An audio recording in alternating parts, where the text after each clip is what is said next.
please. Okay, there it is. We should be live. What's up, Giants fans?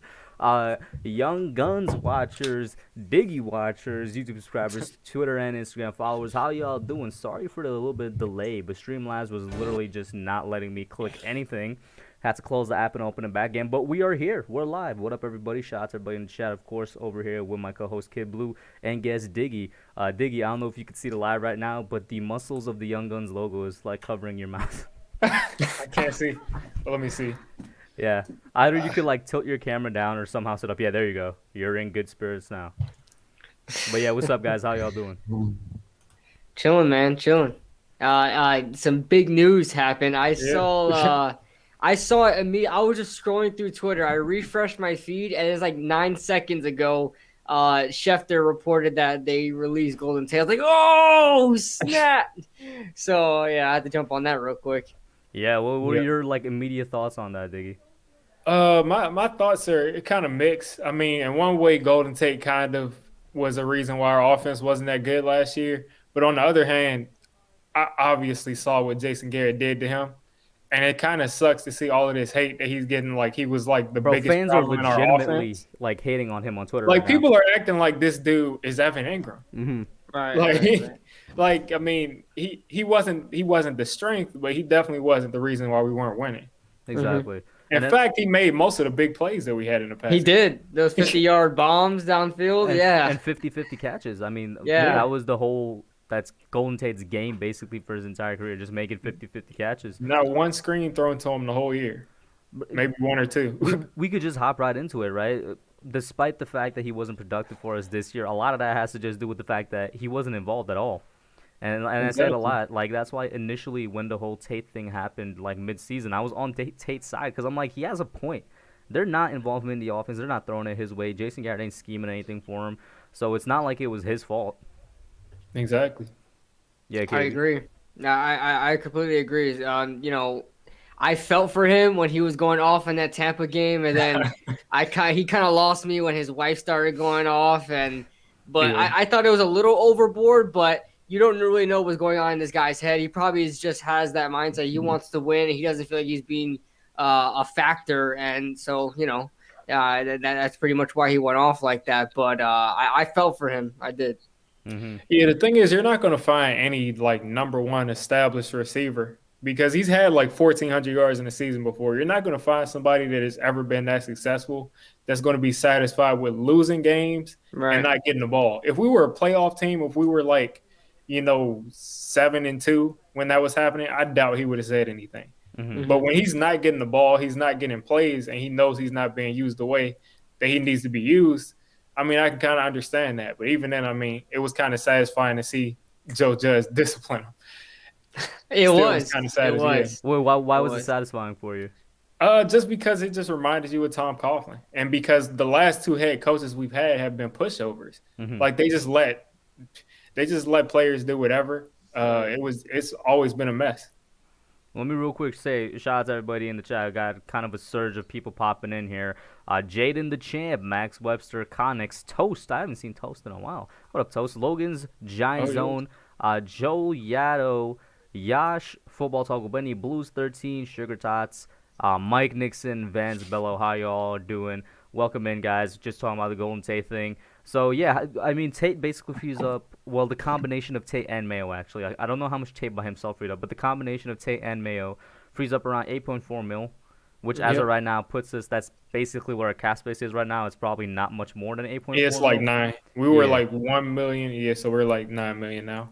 Yeah, so how do you feel about, I mean, we all knew that these were probably two players that were going to get released anyway.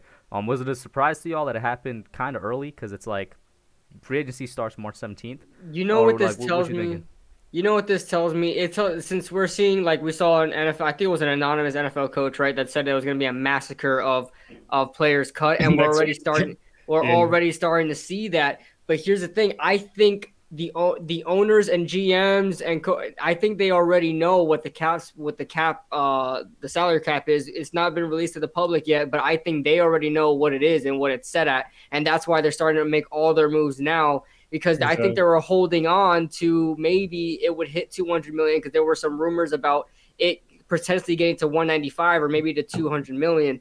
But maybe it's not going to be that high, and that's why we're seeing a lot of guys being cut. Possibly that's the reason, or maybe it is going to be that high, and they're still cutting players anyway. But one thing it does tell me is that they have an idea where the cap is going to be at, and I'm excited because this is like pre-free agency. We know like the free agents that are scheduled to hit the market March 17th, they can't sign with the team right now. But the free agents that get released before March 17th can, and we have some guys on the market, man. In this pre-free agency market. So it's going to be very interesting to see this next coming week. 2 weeks, actually. Yeah, you could go ahead and give your thoughts on that. Yeah, I mean, I agree. They obviously know more than we know. And there's a couple of other people I expect to get cut, like Spencer Pulley. I don't know if pretty sure we haven't cut him yet.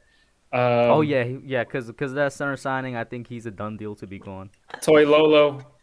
So that's about $4 million more left. Maybe Cody Core. I know I love Cody Core, but maybe to Cody Core, you're not going to hold on to a special teamer through all of this. Right. Sam Bill might be a candidate to get cut, so that's another probably. Although so he's we're not looking a candidate, probably, he should be a definite because I think was it last night or the other night when you guys were on and I was like surprised that he was still on the team.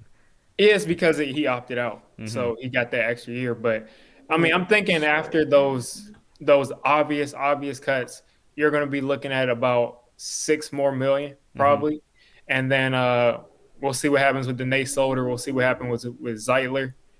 Probably will be a restructure for one of those and a cut for the other. So I mean, we're not looking at that much cap space. We're going to have to be really creative. The cap hits for whoever we sign are going to have to be really low for the first year. But it's going to be – I don't see us doing what a lot of us thought we'd be able to do because we just thought that we were going to make all these moves. But it's probably going to be if we bring back Leo, that's it. There'll probably be a lot of, like, low-cost guys. But other than that, I'm looking at a mid to high-tier free agent and a couple of low-cost guys. Real quick, let me say shout out to new people in the chat. We got Patrick T in here. Blues, thank you, Blues. I'm gonna read your comment just now. 13 and I said hi to you, Connix, already, but hi again, Connix. Edward Chan, no problem being late. So Blues is saying he just came in from Tana stream and Tana was saying 11.5 mil in cap right now. I'm looking at it right now. Well, people need to understand when you look at Spot Rack, you're not supposed to look at the top 51 estimated cap. I know it's the bigger number, and that's what we want to look at. But you don't look at the top 51. There's like 90 players that are scheduled to be on the roster. You have to count for every single player. The Giants have $4 million. With these moves, they have $4 million in – they're $4 million in the green. They were previously $4 million in the red before these moves. So there are $4.392 million in the green. So we're still not in a good situation right now. We still got things to do, but hopefully they figure it out. What up, Noah and Big Blue in the Bronx? He says next time there's a call and I got a mock off season. I'm excited for that. Oh yeah, by the way, guys, earlier today on Max Webster's channel, episode 5 of Mic'd Up with Max Webster was on there. I was on there. If you guys want to know a little bit more about me, I guess go check it out. It was a fun time. I like that. I gotta check that out. Yeah, I got to see most of it. I know this kind of off topic, Diggy. Was there anything that might have surprised you from there? From the Mic'd Up episode. I didn't know that you moved here when you were. I didn't know you moved here when you were 11. I would have thought it was earlier. Ooh, man, he said 11. He gave his life story. I mean, am I gonna cry? Am I gonna cry? No. It was pretty light episode in my opinion. But yeah, no. So the Diggy, exactly what you were saying. We're not gonna have that much cap. I think I've been trying to tell Giants fans this only over the past couple of days because I really started to go back and look at the cap, and I'm like, even if we make the most cuts that we can make. At the most, I could see us having this offseason is maybe late 20s, like around $30 million in cap space, which is not nearly enough to do what half the fans want to do. You said we're gonna have to get creative. KB, what do you think? As far as I was distracted by the chat, but I'm gonna wait for it to pop up on stream. Yeah. What was the formal question? It was like we're gonna have to get creative with cap space, no matter how much we cut. Fans are kind of under the impression that we're gonna have a bunch of money when we cut people. Yeah, so I mean, I'm making a video about it. I'm coming out with it soon, and with it will be the new channel sponsor. So you guys make sure you stay tuned for that. But I'm making a video about it soon. The Giants fans, I think, because we made those videos in the beginning of the offseason about the potential cap space that I think we're still thinking about that, but it's not the case now. Like in the beginning, we thought we were going to have $40-50 million in cap space. That is not going to be the case. And any fans that still think that, I don't blame you because we told you that. But now with how the cap is looking like right now, we're probably not going to hit 30. I'll be honest with you. We're not going to hit 30. And we can make – and I'm making a video about it right now. I even have Evan Ingram being excluded from it. We still barely hit 30. So it's going to be hard. You could restructure KZ's contract or, Kevin Zeitler's contract. You could restructure it. There's only so much you could restructure. There's only so much you can do. And to be honest, a lot of the guys that we have that are signed are like former first-round picks. So that's why they're taking up a lot of cap, and we can't really do much with that. Evan Ingram and Jabril Peppers are both first-round picks drafted the same year on their fifth-year options. So that takes up a lot of cap. Like 7.5. Right. So Evan's at 6, and I think Jabril is somewhere around that 7 or something like that. But it's taking up a lot of cap. So a lot of guys on our rookie contracts taking cap too. So that's the part that's pretty annoying. But yeah, we don't have a lot of wiggle room this year. Yeah, I still kind of have the same kind of standpoint that I've had since the beginning. I still believe that if the Giants really like Galladay as much as they said that they have as far as the rumors, I think that he's still a candidate to come here just because the cap is going to go up next year. We're thinking it's going to go up by a lot. And you can always give people a certain amount of money this year and then backload contracts. So if they really, really want someone, then don't rule it out completely, but it's not as likely as it was before. I mean, I can usually think of that year we signed DRC where we had like 1.5 million in cap space left, and we signed DRC, who was like a big free agent. So there's always a possibility, but I wouldn't expect it. I wouldn't.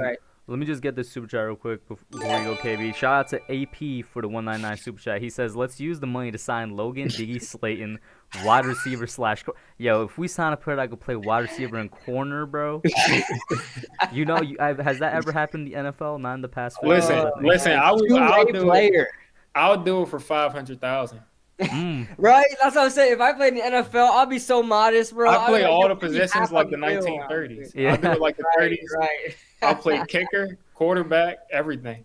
I'll just run option every play. When I was a kid, I had a friend that actually said his dream was to be a backup quarterback in the NFL. I'm like, backup quarterback? Why? He's like, you don't have to play. Exactly. He's like, yo, you ride the bench the entire year and you get like $1 million. I'm like, you are the insurance plan. Exactly. But yeah, there's been a good amount of questions here. But yeah, Cape, I'm gonna let you get to your response to Diggy if you have one.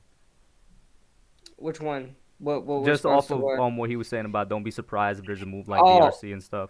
Oh, yeah. And I was definitely going to piggyback what you were saying, Diggy. We can always you can't physically do it in spot rack, but you could always borrow from next year's cap. Yeah. We don't know what the projected cap would be. Obviously, the Giants probably have a projected amount that we don't have.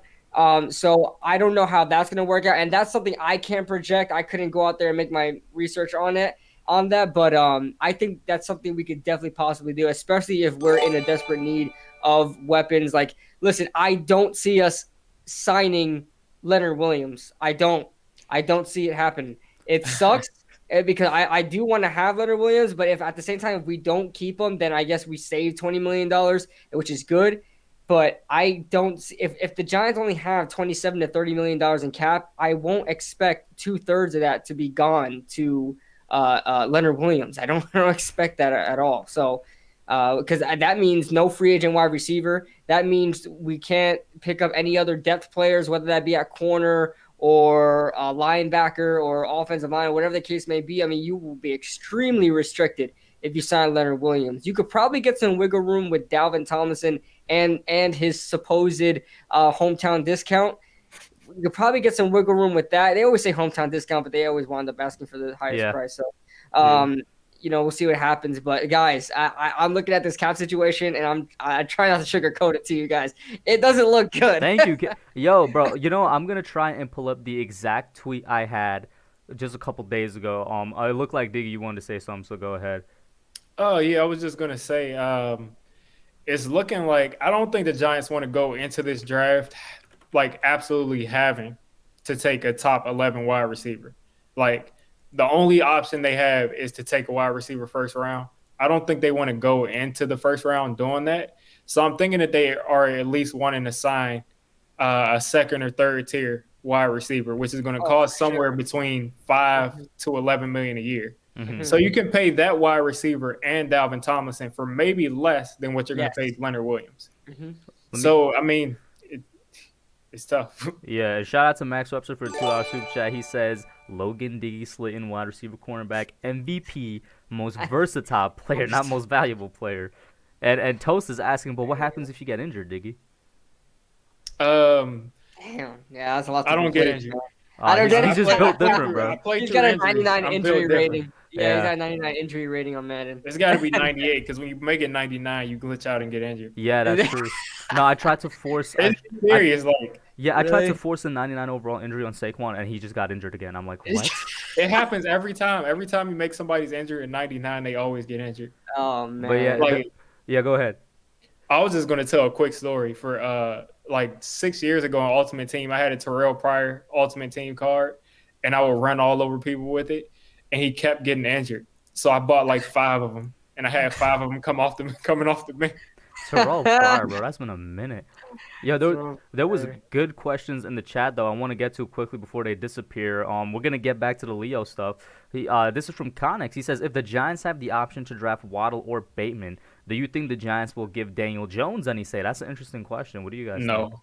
No. I mean, I like He's DJ, not paying man. Hold on. Let's just be clear. DJ, I love DJ. I'm an apologist for Daniel Jones, but he's not the franchise quarterback yet, so he doesn't make those calls. I think even if he is the franchise quarterback, maybe there's a bit more. There's only a select few guys who are. Yeah, he's got to have like Deshaun Watson, Russell Wilson, Aaron Rodgers type, reputation in the Mahomes, man, type reputation in the locker room and they're gonna pick who they think is best. Exactly. They're not gonna ask, hey Daniel, what do you think? He can go get his friend out of Duke, the tight end. Yo, no, he needs to go get TJ Ramming, bro. I just seen another stat float a couple of days ago on Twitter. There still has yet to be a Duke player on an NFL roster from Daniel Jones on his team. Years. It's going to happen this year though. Yeah, with that tight end. That tight end. Okay. Shout out to Nerd Cage and Josh Valencia for popping in. I see David A.V. and No Rivera in here as well.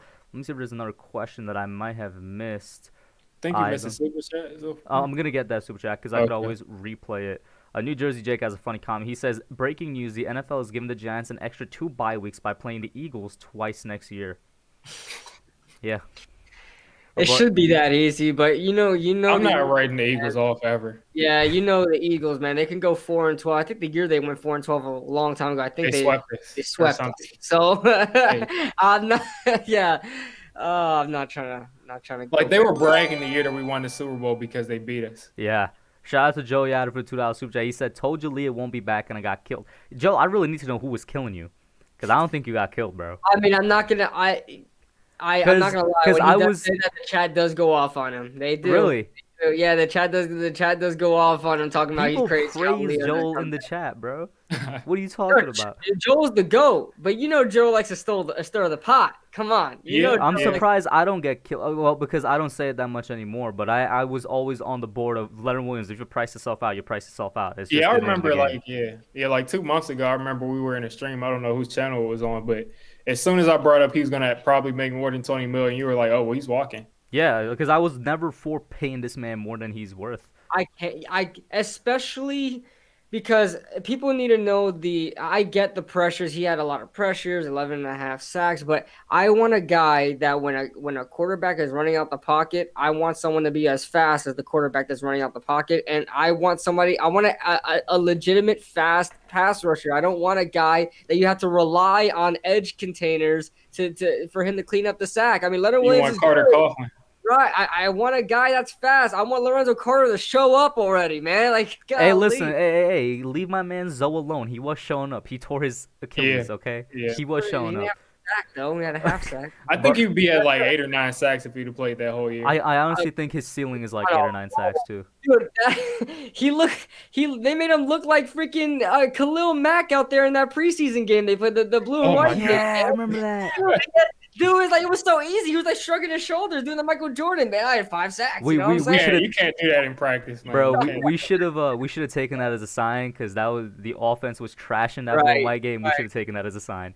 But Probably no one was open. yeah, Yeah, another person I really want to show up, like Lorenzo Carter, I'll give a pass because he's actually showing something. Oh, Shane Zimenez. I call him Ziminy Crickets. Ziminy Cricket, the X-Men, whatever. He's been so overhyped. Oh my god, I love this tape out of Old Dominion. I'm not gonna lie, it looked good to me. For a 3rd-round prospect, I was like, okay, this is something the Giants could work with. And then I hear, right, and that's then why I looked good. Yeah, that's true. That's true. I mean, he was what, the first player to be drafted out of there? Yeah, no, this first player, and I think the 2nd player in the NFL because I think Taylor Heineke comes from Old Dominion as well. Correct me if I'm wrong. But X-Men, this year he was supposed to be working with OCU Minora, and it seemed like he even freaking regressed this year. I don't know what happened, and then he gets hurt, and then he tries to come back, and then gets sent back to the IR. Two things, KB. Two things about Ziminy Crickets, because I'm loving that nickname that Diggy gave him. And by the way, Joel, if anybody ever roasts you, bro, just remember, bro, the chat loves you. You the GOAT. You the beard GOAT, too. But don't let anybody put you down. Two things about Ziminy Crickets, and I love, y'all know me at this point, I love patting myself on the back. I did say his rookie year was similar to Lorenzo Carter's rookie year. And when I made that Zoe Carter video, because I was like, I think he's going to break out that year, I also said he might have a similar second year to Zoe Carter where he just doesn't show up as much or he regresses, and that's exactly what happened. Because it's just the way that we used him. If you look at the snaps that he played when he was healthy, at least, the snaps that he played in his second year are very similar to the snaps that Lorenzo Carter played his second year. And it's just a matter of him not getting too much time to actually go out there and do his thing. But also, I was never particularly a fan of Zimenez because he was always just a one power move type guy. Yeah. And it doesn't really have much room. It looked really good in college, though. Yeah. Oh yeah, his strength, his mixture of strength and the speed was outmatched in that level of competition. But in the NFL, you have to have an arsenal, man. Exactly. He doesn't have. That's why Zoe Carter always had a bigger ceiling because he was more speed than power, but then. Well, this is where competition comes in. There's like a rating system. I forgot which site it is, but there's a rating system that ranks everybody in the entire combine.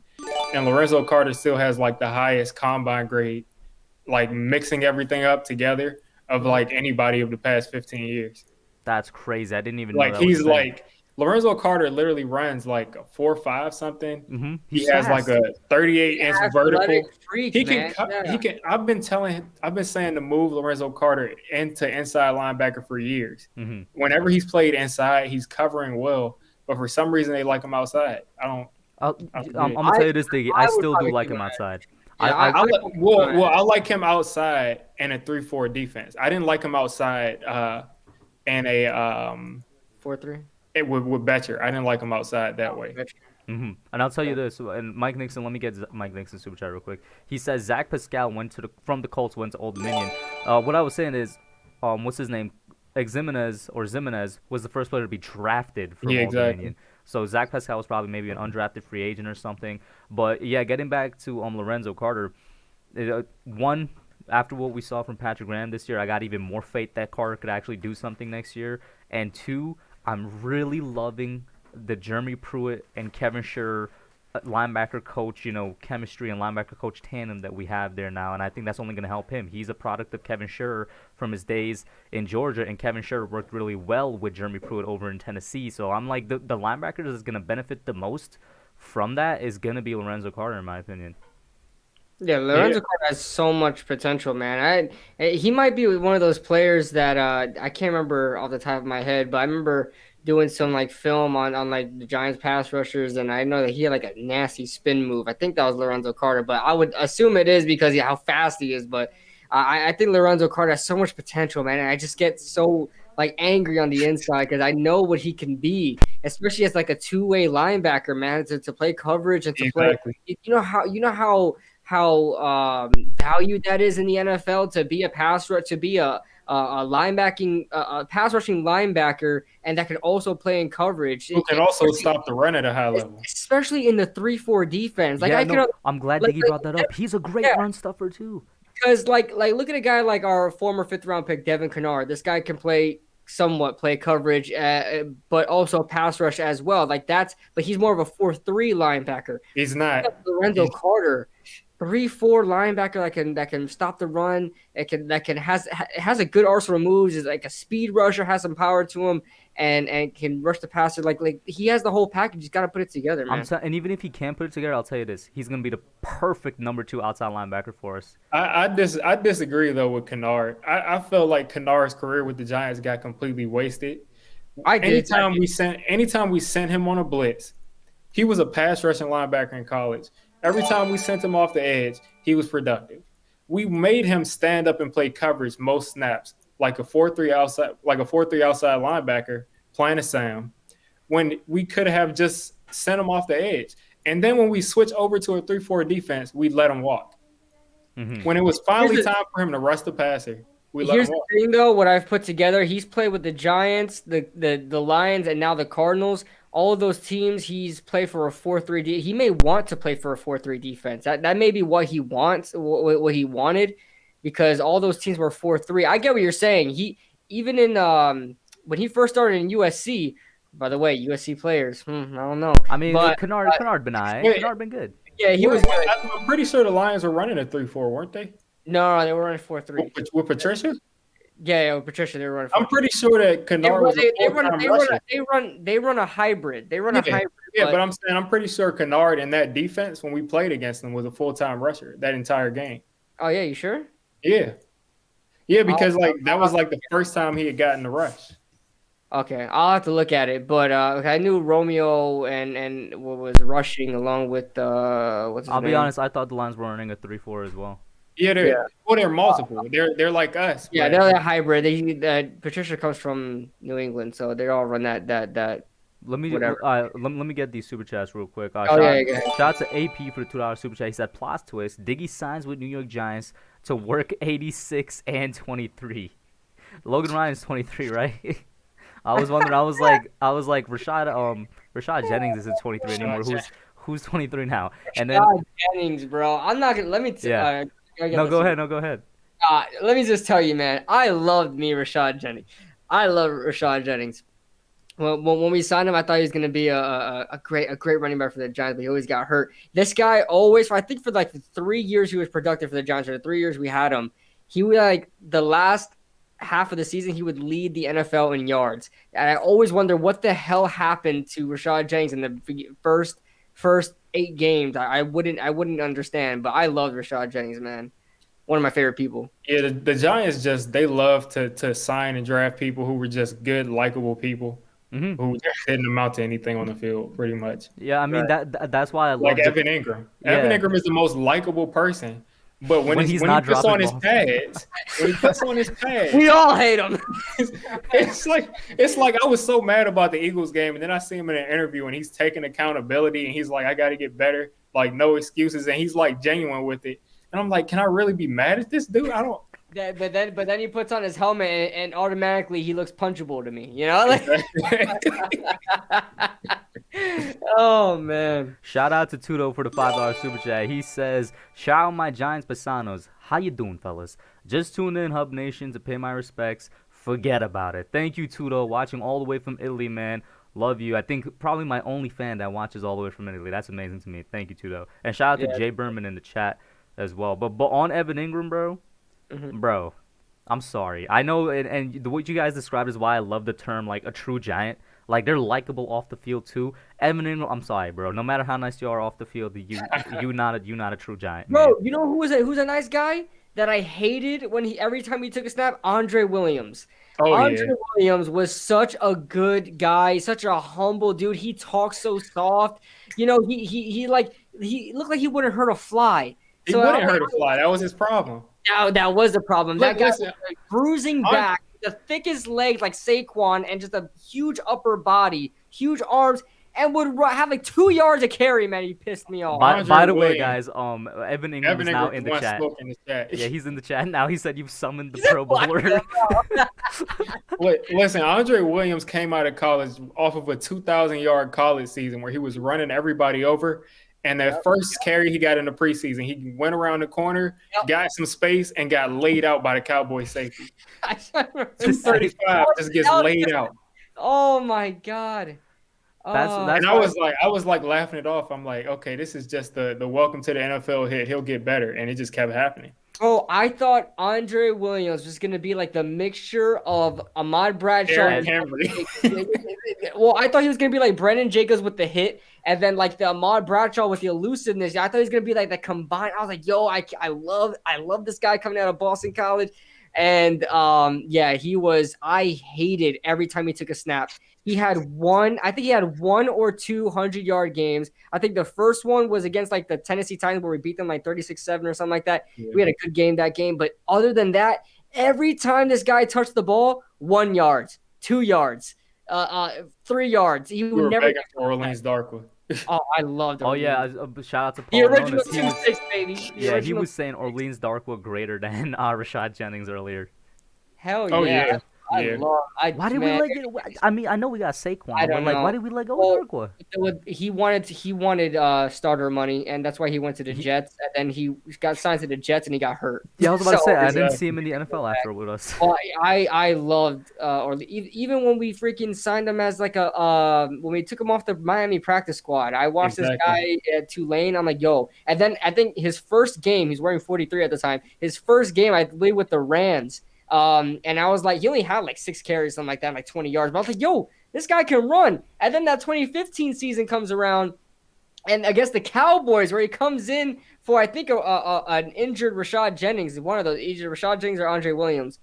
And he just kills it, bro. His first carry was like a 15-yard touchdown. I was like, yo, Orleans Darkwa. And then that 2017 season was pretty good for him. We had a lot of almost. Orleans Darkwa, Jarrell Jernigan. He disappeared. Jarrell Jernigan. Somebody in the chat put Andre Brown. Paul Perkins.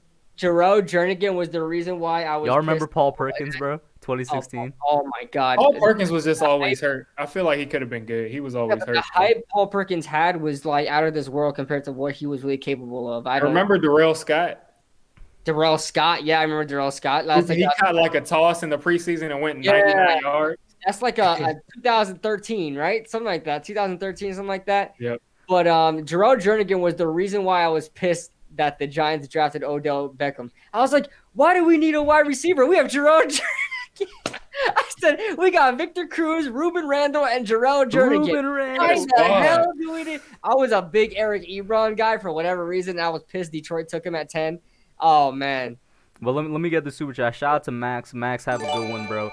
He says, I have to get up at 4:30 for work. You better get that sleep, man. Thank you for tuning in. Hub and Diggy, hit y'all in the Twitter DMs again. Whenever you're done with tonight, check it if you can, and we'll definitely check it out there, Max. Jon Snow Targaryen in the chat. He says, Andre Williams and Paul Perkins are the argument against you could find a good running back in the later rounds. Exactly. Like, I think people should look at this. When they say you can find a running back in the later rounds, and you can find an edge rusher in the third round, listen, Owa Odigizua, bust. DeMontre Moore, bust. Zemini Crickets, we're waiting. Oh, I got kind of breaking news here from TSB. I'm seeing a TSB, but he put in a couple times. Tony Pauline broke news about 20 minutes ago. Inside info that the Giants' top free agent is Matthew Judon from the Ravens. I don't know about that. Are you saying I don't know about that, as in you don't know if it's true? If it is true, I don't like it. I'm gonna just come out and say it. I don't like it. I don't like that at all. That's what I'm saying. Yeah, I don't like it. I would rather sign. Yeah. Matt Judon is definitely going to command a $20 million contract. I don't think he'll get that much. I think he'll get like 17. But Matt Judon, there's no point, in my opinion. There's no point in bringing in Matt Judon. We got players on his level, in my opinion, on the roster. He's not great. How many pressures and sacks did he finish with? I'm going to check right now. Probably a lot of pressures and hits, but yeah. I mean, I'm sick of it, man. I'd rather have just average guys in there. I'd rather bring back Kyler Fackrell. That's what I'm saying. Bro, Diggy, that's what I'm saying. If we're going to sign a edge, I want it to be a surefire all guy. the way. Oh, exactly. Get the hell out of here. This guy, first of all, never in his career. Why is this guy? Hold on, because I never looked at his like total stats in his career. This man never even had a 10 sack season, yet he's always regarded as like the top tier. He does get pressure. He does get pressure. That's all he does. Finished with 6 sacks this season. His best is 9.5 in 2019. What? It's because I think he was playing across from like Zadarius Smith at that Okay, point. his pressures are okay. They're not like anything mindly. He had 32 pressures, and his highest was 36 pressures. That's what I I'm, don't, bro. I don't. Yeah. Yo, That's not even that high since compared December, to the top since tier guys. December, I've been telling y'all, forget about the edge class, both draft and free agency this year. It's not there. Stick Jalen with who you Phillips. got. Just stick with who you Carl got. Lawson looks like a better Don't- free agent. Exactly. The only guys I'm looking at is Carl Lawson, and the draft, Jalen Phillips and Azeez Ojolari. If one of them just fall to where we are, At 42. depending on, Call I don't me think crazy. Ojolari's gonna fall, but Call me crazy. And I'm gonna get hate for this. I know I am. If I get Hassan Reddick for $10 million, I'm doing it.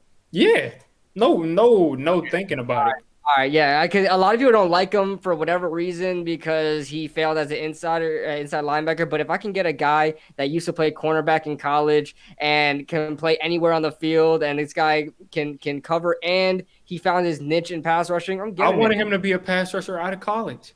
Yes, me too. Me too. I said, why isn't this guy just rushing the passer? Because every time I watch his Temple film, he was a lot better rushing the passer. Just like I want Micah Parsons to be a pass rusher. I don't want him to be an every down pass rusher, but I want him to be a 3-4 outside linebacker that rushes and covers. I mean, I just think he's really good. Guys, another cut made from Connex, if this is true. Spencer Pulley was just cut per source. He's projected to be cut tomorrow. I mean, that's when we were all talking about. Yeah. That's what we were all he's talking the reason about. why Saquon had a yard against the Jets, so I'll never forgive him. Mm-hmm. Yeah, no, if that's the way, then that is something we expected because of what you call it. The guy Harrison from the Jets that we signed. So far, let me tell you this. I don't know if we got any DG haters in the chat right now, but so far in 2020, he did what needed to be done, and in 2021, he's doing what needs to be done. Here we go. So far, all the DG haters, the only thing they can yell and scream about are about 2018 and 2019. So far, over and over again, man. Yeah, like I don't want to hear any more Dave Gettleman talk. When he had even. I love the guy to death. Mike Too Nice. I don't agree with him on Dave Gettleman, but he even made a grades video and graded Dave Gettleman an A. What? When did he do that? When did was he do this? that? When did he Stop do the that? cap. When did he do this? Stop the cap. Right, look at his grades video for the New York Giants. It's even in the thumbnail. Dave Gettleman A, and he even said on Twitter, I gave Dave Gettleman an A. For so 2020. even the haters No. for 2020, even the haters are giving Dave Gettleman his credit. So I don't want to hear it about my boy DG. He's gonna get it. Listen, he made some mistakes, but he learned from those mistakes. He said it in his presser. Bro, I truly believe that he's been a good GM since 2019. Even though people want to say since 2020, I'm saying since 2019 he's been a good GM. Exactly. Like we don't know. Well, people don't say that because I think he's been flawless from 2020 to 2021. Well, he probably made a couple of mistakes here and there, but I think what really got people angry was the Golden Tate signing in 2019. That might be what did it for them in 2019, which I understand. And then some people are still pissed about the Odell Beckham. It made people mad because we got rid of Odell, and the reason why we were doing it was because of cap space. And then we ended up saving like $2 million that year. Shout out to Engraven Vids in the chat. Shout out to Engraven. Yo, Engraven got a little spot from Pro Football Focus. Dude, congrats. Yeah. The YouTube sports community is growing. I just seen Norbcam. If you guys know who Norbcam is, he's a Seahawks YouTuber, also a colleague of mine on FanFan Network. He posted a KJ Wright film review. KJ Wright and Jordan Brooks film review, and KJ Wright retweeted it, telling people to go watch. Like the YouTube sports community is growing. It is growing, man. It seems like it is. Where we're going. And guys, definitely check out Engraven, not just because he's a great. Everything. Yeah, he uploads everything. He's not just a Ravens YouTuber. He covers general NFL. Oh yeah, I love watching his. And he's has a nice voice too, man. Yeah, you can literally watch him and do anything, bro. I don't always comment or chat in the chat Engraven, but I always watch your vids, bro. He knows that I had him on the channel before. Would love to have him on again. That dude right there is the king of the Ravens community. And before we get back on track, let me Matt Judon. Yeah, Matt Judon. Oh yeah. I want to hear about Matt Judon. Let me get this $5 super chat from Jay Berman. Thank you, Jay. He says you guys are too young to remember, but a far worse number one pick than Evan Ingram was. Yeah, Tucker Fredrickson. We passed on Gale Sayers to take him. Not kidding. I'm definitely too young to remember that. First pick in the draft. He was the first pick in the draft at tight end in 1965. Tucker Fredrickson. Jesus. First overall pick from Auburn. Tight end. Oh my Imagine God. Kyle Pitts going number 1 overall. Jesus Christ. That guy must have been ahead of his time, man. That guy must have been Kyle Pitts in 1965. Yeah. He was a running back. Okay, Yeah. he was a running back. Okay. Oh, he's running back. I about to say, even a running back though, number 1 overall. Well, back then that kind of makes sense because they was. Yeah, because that's all they did was run. Yeah, all they did was run. And and Graham is saying, don't forget. Oh yeah, thank you for recognition. Hub was Yes. in Leonard Williams' Instagram Bro, vid, I'm and still Blake in- Martinez has liked a couple of my tweets I in saw the past that, couple too. of weeks too. Yeah. So Hey, they know we yeah. exist. Right, they do. Saquon is like one of my posts on Instagram before, and I think I think Orleans Darkwa. I That's one of Eli response. yeah, right. I tweeted about Orleans Darkwa because Justin Pennick put out his top 10 Giants, and he had Orleans Darkwa in there. I retweeted. I said, at least I'm not the only one that that loves himself to Orleans Darkwa, and Darkwa liked it. I was like, oh damn. And Graven, I know it's completely last minute, but if you got time and you want to hop on, bro, let me know. I'll swing you the link because the people were telling us, sources are saying that one of the Giants' free agent targets is your Matthew Judon. So we'd love to get an inside look on Matthew Judon. If you could just type it in the chat, that would be fine too. But And Graven, you got to convince me if that's a signing worth taking, because I'm looking at his statistical. I know numbers don't tell everything, but the man only had 32 pressures, which is all right, and 6 sacks, which is not good. And I don't know how he's a top tier pass rushing prospect. It feels like we've been arguing for these pressure guys and these hits guys ever since we signed Olivier Vernon for $18 million a year. yeah, high standard. I High standard. Yeah. Vernon And was then people only say like the pressures. hits are more valuable, but I don't see it. I don't see it. Right. I don't see it either. I don't see it. I really don't, because the defense has been bad. Yeah, no, Mr. Olivier Vernon was literally just the king of pressures, but could never actually hit the sack. Never made sense. Always a step away. I always called him Mr. So Close but So Far. And then Devontae Moore was the same way, except he'd get there and pick him up and slam him on the ground.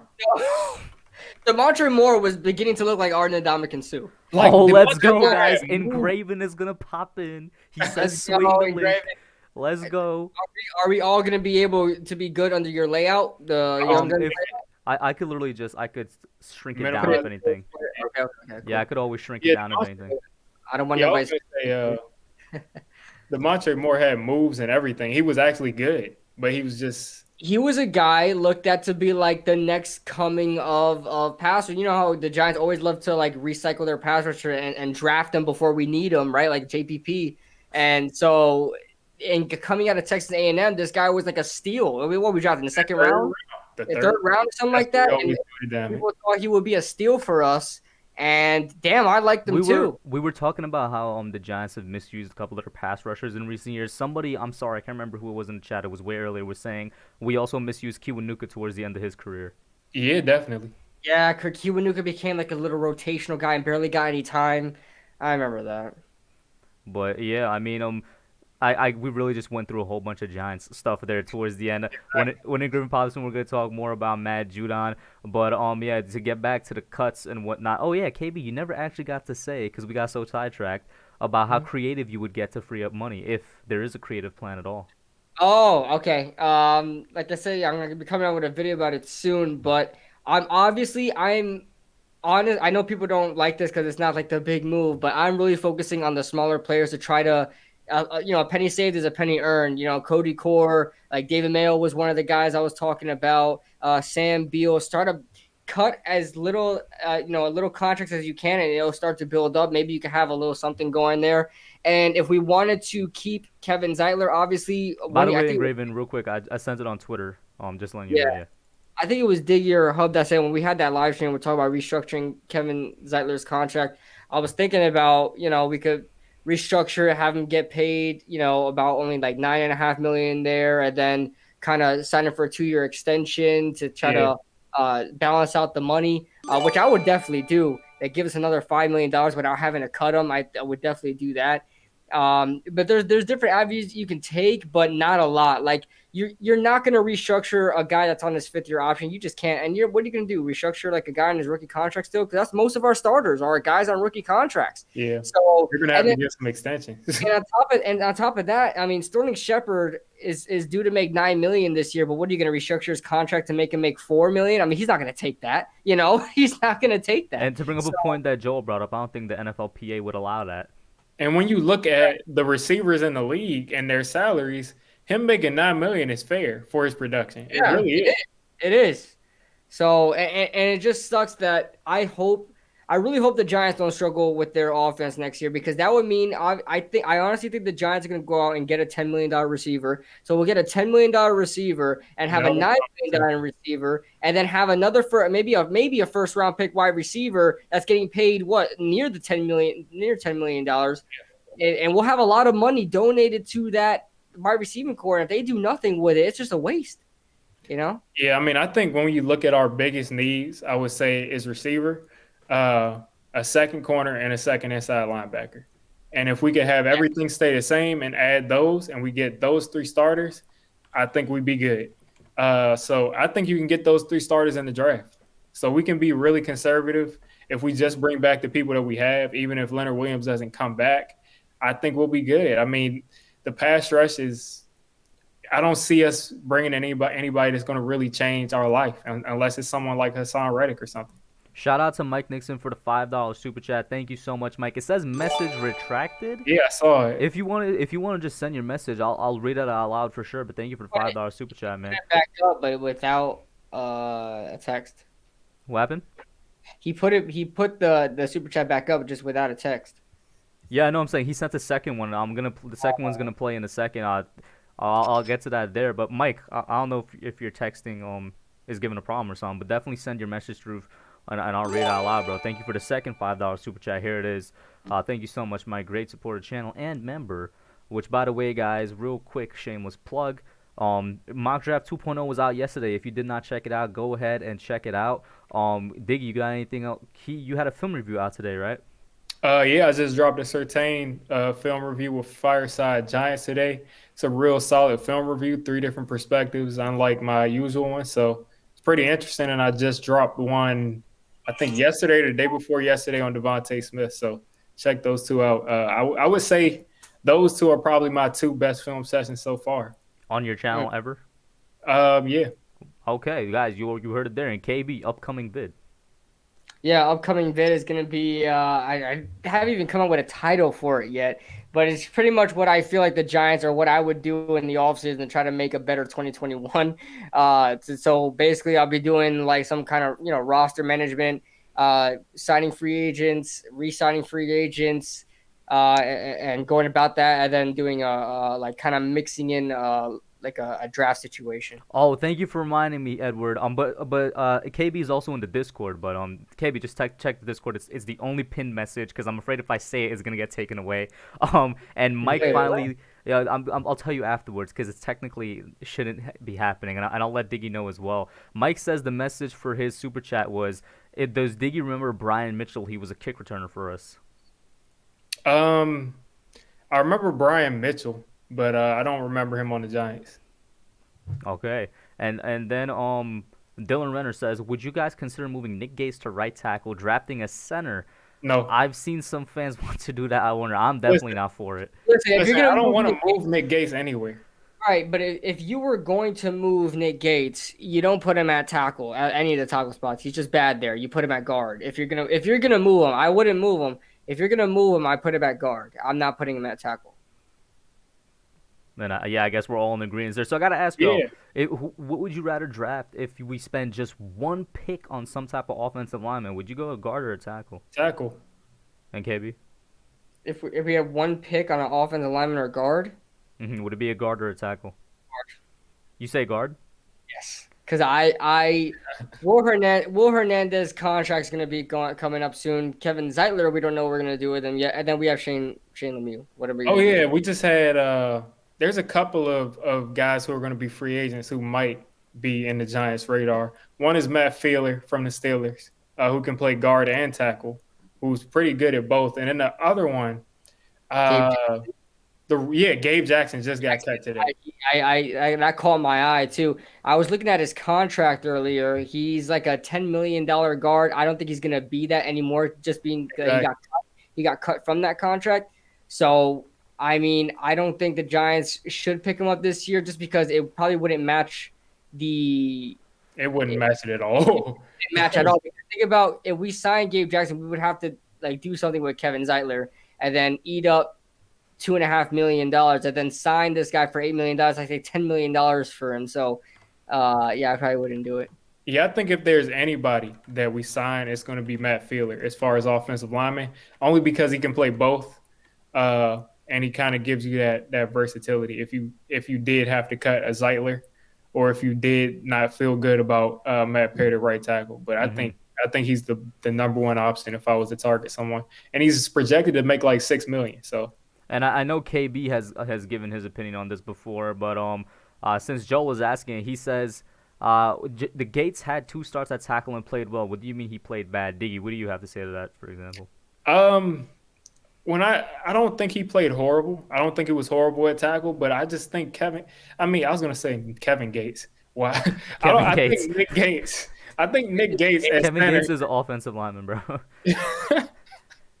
I think Nick Gates at center looked really good, and I just don't think you move him. Why would you move him? I don't get it. I wouldn't move him. Yeah, I think keep him at center, like he's doing a good job. And honestly, I want to say he could only get better. Hopefully, no type of regression, but you could only go up from your first year starting at center. You know what I mean? Exactly. Instead of trying to move someone here to move someone there, you got left tackle figured out. You got center figured out. But even if we don't like it, we have left guard figured out. Either Will Hernandez or Shane Lemieux are going to be starting there. Mm-hmm. So the question marks are right guard and right tackle. Matt Paradis is going to be there at right tackle. I feel solid about him being there. And then you don't know what you're going to do at right guard. So I think we need to focus on that right side before we focus on, moving Nick Gates from the center of the line all the way back out to tackle. And then what if that guy gets injured? You're going to move Nick Gates back to center and move someone else to tackle? I think we should just simplify it. I got 2 comments here, one from Blues 13 and then one from Mike Nixon. Go ahead, KB. I'm just saying it to remember which ones I got to get. That's fine. Joel, I know you're talking about Nick Gates saying he started 2 games at tackle and played well. He did not play well. He got away with a lot. And was the reason of a lot of the Giants' faults in those games. I know the games you're talking about. One of them was, I believe, I can't remember. I think the Eagles game was one of them that he played tackle. I think the Jets game, he definitely played tackle, and he sucked in that one. And I exposed a lot of his lack of fundamentals. Dude does not know how to kick slide, does not know how to anchor his feet, does not put his hands on the inside, that never gets inside leverage, and cannot handle a speed rusher at all, clicks his feet too much, lets his feet stay, lets the player get in back of his feet. His positioning was way off. Listen, I know how to evaluate tackles, and that's not it, bro. That's not it. But then I looked at the game versus Miami last year where he was playing right guard. Man, he was like a whole different player. So I think he impressed. I think people get those 2 things mixed up. I think that's what's happening. And that's what it is. I think people think that like you could just interchange guards and tackles, and that's what you can do with Nick Gates. You can't do that. I don't think it's that. I think they just remember him being so good at right guard that like the memory is kind of foggy, and they think that was him playing right tackle. Yeah, guys, I have a video on it. I don't know if I know a lot of you guys like to put. I don't know if like Sabrina or anybody's in here, but I made a video on Nick Gates. Did a film review on him on his season last year, so you guys could go ahead and watch that if you guys are interested. So let me get this comment here from Blues 13. He says, "Would you like Curtis Samuel and then draft Pitts and Kidblue and Diggy? What are your thoughts on it? If we somehow get Curtis Samuel and we could afford him, and then we take Kyle Pitts, I wouldn't be against it. I wouldn't be against it. Yeah, Diggy here is somebody that's a lot more favorable of Kyle Pitts to the Giants, so I'll let him go first. I'm just going to maintain it. Kyle Pitts can be a 50-50, 60-40, wherever you want him to be. He can play all the wide receiver spots, in my opinion. something about Curtis Samuel just makes me feel like we haven't addressed the position. I don't know why. Thank you. It just feels like I said the same thing. when you look at him last year, okay, he had a pretty decent season statistically. As a third receiver. Exactly. DJ Moore, Robbie Anderson. So Curtis Samuel was going against the third guy. He was being as like a gadget guy. He played running back. I mean, I kind of feel like we need more of a I just don't feel like we've addressed the position. And at 10 million. Austin, I don't think I want to pay that $10 million. He's way better than Tavon Austin, and I don't agree with the people that say that he's just another Sterling Shepard because he's running like a 4.2. So that's a completely different player. But I just don't feel that he's going to be able to beat, tight coverage as the number one receiver. I just don't see it. I just really don't. And KB? Yeah, I'm not. I've said this the moment Curtis Samuel started, like, that whole Curtis Samuel thing to the Giants started circulating. I always felt like if we signed Curtis Samuel, we didn't address the wide receiver position the way I wanted to, and I don't think we addressed it much anyway. When you match, I'm sorry, Curtis Samuel it is probably an upgrade, but not that much of an upgrade. I say this with our edge rushers, you can't match average with average and think it's going to be better. If you match Curtis Samuel, I don't think Curtis Samuel has any more potential than like a Sterling Shepard, or I guess he's better than. Yeah, but I mean, he'll be somewhat of an upgrade, but I don't see him being a number one threat, which is what we need. Now, if we get Curtis Samuel and we draft a Jalen Waddle, then we could be talking about something. But I'm not going to get Curtis Samuel and use our first round pick, our 11th overall pick, as a luxury pick, because that's what it'd be if you're drafting a tight end 11th overall. That's saying you have a luxury pick and you're getting Kyle Pitts. I would address the wide receiver position before call me crazy. I'd probably draft Rashad Bateman over Kyle Pitts. He doesn't agree. Maybe. But like I said, you guys still view Kyle Pitts as a tight end. I don't view him. If we're using him exclusively, Diggy, I'll tell you right now. I view Kyle Pitts as a wide receiver. I don't view him as a number one wide receiver. No. I don't think he could beat number one cornerback coverage. I really don't. I think he could. I think he really could. But consistent routes like a wide, like he still looks like a tight end running routes. He's a really good route runner for a tight end, but I don't think he's a great. But look at this. We're comparing him to Devontae Smith and Jamar Chase. There are different kinds of wide receivers. Does DK Metcalf run the same kind of routes that Devontae Adams does? No. You're bringing up a good point. You're bringing up a good point. But if say Smith, Waddle, or Bateman are on the board, would you take Pitts over them? I'm taking Waddle every day. Okay. Waddle is my guy behind Chase. But listen, basically what I'm saying is he doesn't have the speed. That probably wasn't a good comparison because DK Metcalf is running like 29,000 miles per hour. But I think that there are different kinds of receivers. He's a big body receiver, and the separation that he doesn't get, he makes up for with his catching traffic and ability to go up. So it's just a difference in opinion. Yeah, I here's the thing. I think. Oh, yeah, go ahead, introduce him. Yeah, I was gonna say he is in here now. We got Engraven Vids in the building, guys. Go over there, check him out. Fellas? Somebody drop his link in the chat. How you doing, Engraven? Oh, I'm good. Appreciate you sending that invite, man. Oh, no problem, man. Love having you on. I mean, making me feel like I need to upgrade my camera. Nah, man. I feel broke right now, man. I'm in a lawn chair right here, man. I got. No, I am. You may feel broke, but I am broke. So there's a difference. What kind of camera do you have, Engraven? Oh man, it's a Sony. I forgot which model, but it's a Sony. Yeah. I got it a couple years ago, so it ain't new or anything like that.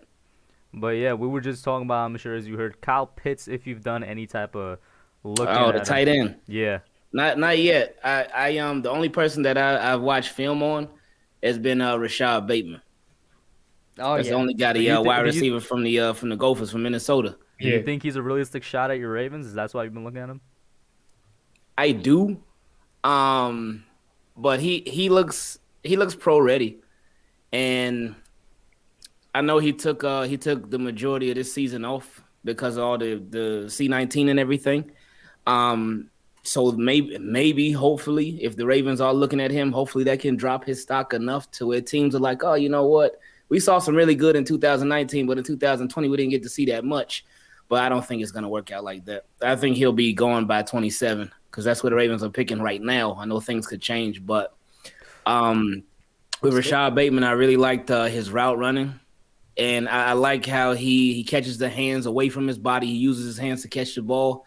It's weird because I know he posted a tweet the other day saying that he runs a 4.37 to a 4.39. But when I saw him on film, he didn't look that fast. He didn't look slow or anything, but he just didn't look like he had that blazing speed, that 4.3 speed. But he did look really good. He got separation away from corners. He always found himself open. And he ran a lot of the offense that they ran in Minnesota is a lot of the RPOs. And that's what the Ravens did a lot of. They did a little bit less of it last year than the previous year, but they do incorporate that into their offense a lot. So he would fit in that sense. And he's also he's a very confident receiver too. He doesn't play scared when it's a safety coming at him to hit him. He doesn't flinch or anything like that. So that's a big part of his game that I really like too. So if he's at 27 and the Ravens are picking at 27. Y'all need to send Lamar to the podium to take him. For real. But I have a question, though. I'm kind of curious from a Ravens fan's perspective. Are you more looking for that big body receiver or that, that deep threat kind of, not even necessarily a deep threat, more the big body kind of possession receiver? Or would you be satisfied with, I've been kind of staying away from Rondale Moore to the Ravens because you have Marquise Brown. And those are two 5'8" receivers. So are y'all looking to kind of duplicate that with Rondale Moore, or are you looking more for a big body dude? I would say more of a big body guy. A guy that got short hands. And a guy that's gonna be good at creating separation too. Because that tended to be a problem last year with the Ravens. Is that a lot of it was the designing of the routes, but a lot of it too was the Ravens receivers. Sometimes they just couldn't get open. They just could not get open, and they were blanketed. So just the guy, he doesn't have to be the biggest guy in the world, but we already have a deep threat in Hollywood. We already have a deep threat in Devin Duvernay. So with those guys, they can assume those roles. We also have, I believe, somebody who the hub liked in Miles Boykin. Yeah. 6'4" guy. He got the frame. Right? He got the speed. Just now, hopefully moving forward, the Ravens will give him the opportunity because he's everything that the Ravens need right now at the receiver position. The only thing that he lacks is smooth route running. I know his routes, they could be a little bit better, but that's all repetition. So I think that if we did get a big frame guy with a big catch radius that was just really a dog, that would help out Lamar and the Ravens offense a lot. Yeah, Terence Marshall. Terrence. Yeah. You know Terrence? what? Yeah. Go ahead and look at Terrence Marshall's film, man. I think you'll be. He's exactly what you want, man. And he played in the slot. Listen, I'm an LSU fan. I got you, man. He played in the slot. He played outside. He plays everywhere on the field. He's about 6'3", 205 pounds. Quicker than what you would expect him to be on tape. So I think that's the Ravens' probably number one target at receiver if he's there. Might have to watch him tomorrow then. Shout out to Authentic in the chat. I was gonna say, Authentic's here. Yeah. What's up, Authentic? I was gonna say, Engraven bringing up a sore memory when he said I wanted Miles Boykin. I told him every time I have him on, I'm like, 2 receivers I wanted 2 years in a row. The Ravens took from me, Miles Boykin in 2019, and then in 2020, James Prochet. Who, at least, how's Prochet? How has he been for you guys? Ain't using. He hasn't been bad, but he hasn't been good. He hasn't been anything because they don't use him. They didn't use him. This guy, he's known for crazy that he's known for 50-50 balls, and he's like 5'8". Yeah, he's like 5'8", yeah. But he's also known for just not dropping passes, not dropping the ball. I think last year, obviously his rookie year, he caught, I want to say 2 passes. Maybe it might have been 1. It's either 1 or 2 passes entire year. Wow. Yeah, wow. That's a good reaction. Wow. Have they used him on special teams or something? Yeah. considering how bad that wide receiving core was, well, not how bad, just inconsistent the offense was as far as catching the ball and getting open. I'm surprised that they didn't give more opportunities. Right. And Devin Duvernay too. Same thing. He is also known for having both of those two. Coming out of college, they had the lowest drop percentage out of all the wide receivers in the NCAA in college. And what Duvernay was just pretty much used on special teams for you guys, right? He was on special teams, and he was on jet sweeps. Right. So they treated him like he was a kick returner, and he was pretty much a running back. He was a flag football player. So it was frustrating because it's like, I know every single year, us Ravens fans, we always had the same conversation. Oh, what are we going to do at wide receiver? Because it's always a question mark. But it's like we have some guys on the team right now, but we just don't use them to the best of their abilities, and we don't use them we don't use or play them to their strengths. So that's something that's been very frustrating with the Ravens and with the offensive coordinator. That's why a lot of people were at Greg Roman's head this offseason. And it was just like, wow, man. I want to say real quick, for some reason, Dylan Renner is not a believer in Jamar Chase at all, bro. He's saying Bateman is everything you want in a wide receiver. He gets separation. He's tall. He's athletic. Yo, Chase, that caught Diggy's attention real quick. He says Chase. He says Jamar Chase does not get separation, but gets 50-50 balls all the time. That's why he's the number 2, people. I don't. I'm that just going to refer you to my film session, but that's all. Let me tell you how much. Listen, I have yet to watch a Jamar Chase film where he is not being pressed up like at least 95% of the time. He always has to be pressed, and he's still productive. He still creates separation a lot and is a smooth route runner. And they always press him. Always press him. That's the only way you could try to defend this guy, and he still beats it. Listen, this is what I'm going to say. We saw what Justin Jefferson did last year, right? We saw that. He was nice. Justin Jefferson was doing what he was doing at LSU because they had the entire secondary focused on Jamar Chase.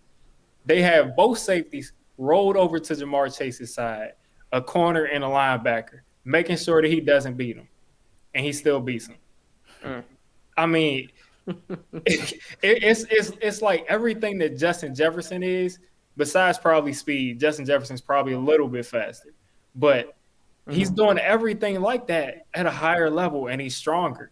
And when they try to, as KB just said, when they try to get physical with him and press him and knock him off of that rhythm, he gets physical back with them, and they can't deal with it. He like throws people out of the field of play. Strong, man. Like, and I'm telling you, just as a football fan, I would love for Jamar Chase to be on Lamar's team. I would love for that. Why would you want him on Lamar's team, bro? You want him on our team. I don't want him on the Eagles. I don't care where he goes as long as he's not on the Eagles.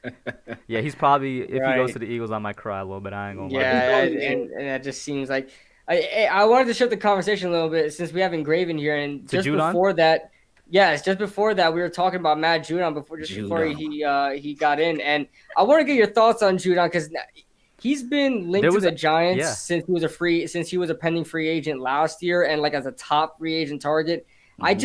As far as statistics go, I know numbers don't tell everything. That's why I want to ask you, what do you think about Matt Judon? Because I look at his statistics and I see a productive player. I just don't see top tier talent.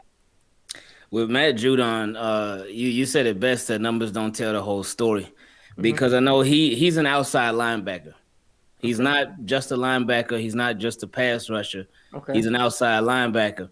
And with the Ravens, especially with Wink, who I really thought was going to end up going to the Giants last offseason. Yeah, I did too, He was a candidate, But thank goodness that didn't happen, because it worked out for us. But with Wink, he likes really just Ravens defense over the years, period. But Wink especially, he likes using guys in different roles. He likes guys that can do more than one thing. So I know with Judon, people always question him as a pass rusher. No, he's not the best pass rusher in the world. If you have somebody opposite him, though, it makes the world of a difference. If he's your number one pass rusher, it's not going to be pretty. It's really not. But if he has somebody decent opposite of him, then that'll help him out a lot. Define decent, though, Engraven. What do you mean by that? Say that again? I said define decent, though. What kind of performance do you mean by decent? I mean, Judon, he gets a decent. He actually gets a lot of QB hits. But a lot of times he doesn't finish the job. And I know with Judon, when all the attention's on him, and it's not a good thing. Shut But when down. somebody else draws the attention away, like when we traded for Yannick Ngakoue, he was drawing a lot of the attention, and he helped Judon a lot. Like when we got Yannick Ngakoue, that's when Judon, he looked a whole lot better than he looked the first half of the year and the second half. He his game stepped up a lot. And I think with the Ravens, I think the reason that they haven't signed him to a long-term deal is just because they don't feel like he was that guy, because his contract, it came to an end last season, and they put him on the franchise tag. They're like, okay, here you go. Here's your chance to prove it. And he wasn't worth the $16.5 million that he got paid. He's not gonna, or the Ravens weren't gonna break the bank for him. I'm sure he's gonna get paid somewhere else, of course, but he just wasn't that guy at pass rush. But now he's not a bad player at all, because, like I said earlier, he does multiple things for you. He'll pass rush, but he'll also drop back in cover too. And a lot of times, since he drops back in cover so much, that's one of the biggest reasons why his sack numbers are down a lot, because he's doing he's not just strictly with his hands in the dirt going after the quarterback.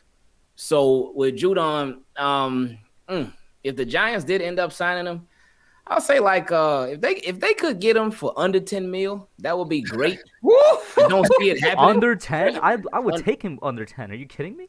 I don't think it'll happen, but if they could, then I would think that would be really good value. But you think that's where his value is about set, right? You know what he's value, not like.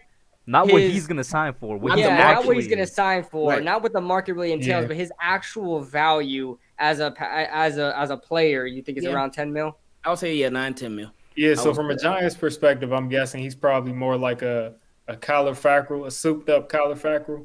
Yeah, I guess so. With the Packers, I think before. Yeah, because as far as how we use them, as far as like coverage and everything.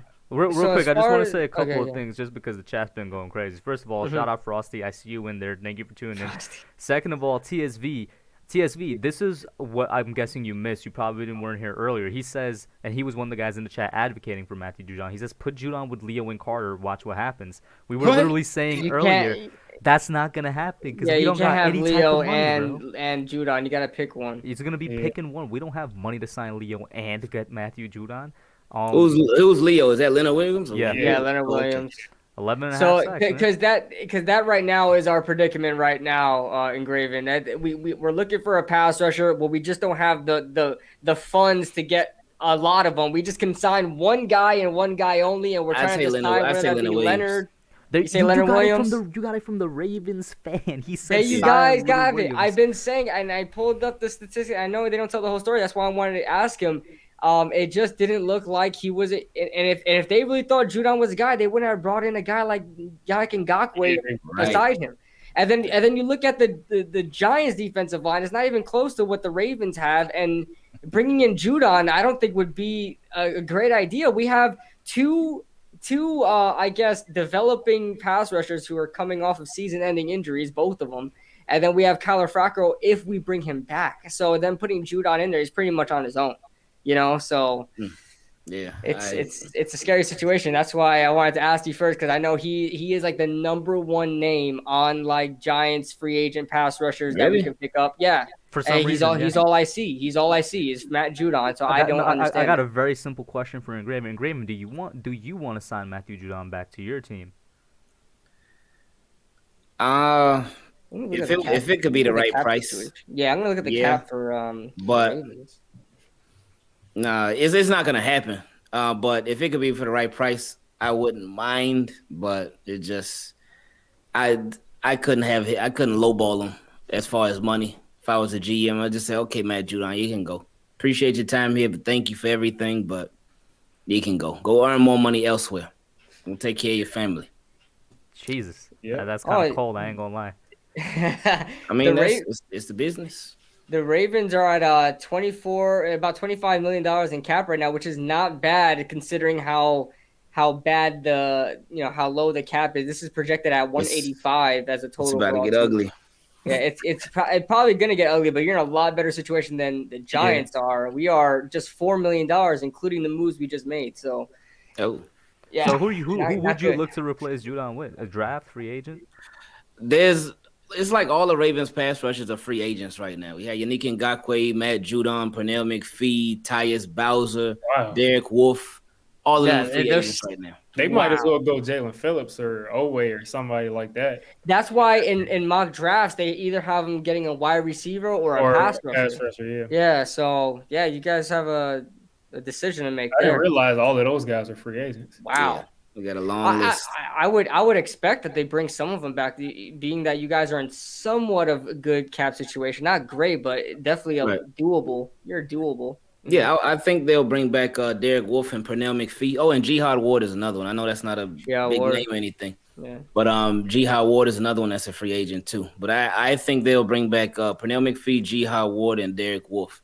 Bowser, he's an outside linebacker too. And he's somebody that plays the same position as Judon, where he pass rushes sometimes he drops back. I think they will try to bring him back. And I think out of Yannick Ngakoue, Matt Judon, and Tyus Bowser, that Bowser would be the one who would be the most likely that they could bring back. Because the other two are going to be very costly. Well, Matt Judon, he's not coming back. But Yannick Ngakoue, I think they'll try to get him back. They'll try to keep him, but tell us a little bit about Yannick, kind of like how you told us. You kind of gave us the breakdown on Matt Judon, because last year Yannick was the guy that was connected to the Giants. It wasn't a good fit for Yannick Ngakoue. It could have been because he came on in the middle of the season, but I really think it's because he was just I don't want to say one-trick pony, but that's kind of how it seemed like. Good pass rusher. With the Ravens, I know he didn't get a bunch of sacks. He got a lot of almost sacks, but like the quarterback would just move up, step up in the pocket, or the quarterback would just get rid of the ball at the last second before Yannick Ngakoue got there. But so good pass rusher, but against the run, no. He can't drop back in coverage, no. So that Ravens, like I said, they like having guys that can do multiple things. Yeah. And Yannick Ngakoue, he's just strictly a pass rusher, and that was it. Like Marcus Golden. Say that again? I was just saying that same thing kind of happened to us with Marcus Golden. That's why we traded him. Oh, the Cardinal, yeah. Yeah. Mm-hmm. And they with Yannick Ngakoue, what let me know that I don't really think they'll bring him back was the playoff game against the Bills. In that game, Bills, they hardly ran the ball at all. They were throwing. I remember that, bro. Yeah. The first half, they ran the ball one time. Bro. Once, yes. But for Yannick Ngakoue, I think he only played either 20 or 30 snaps in that game. Wow. So he wasn't even on the field too much, and it was like, wow, if you got this not a free agent, but this guy that you traded for, and you obviously brought him in to upgrade your pass rush. But against a passing team that's literally throwing the ball the entire game, even when they were up by multiple scores, they still throwing the ball. I know. Oh, man. Like we got 3 points and y'all still throwing the ball on us. Come on, man. that game was rough.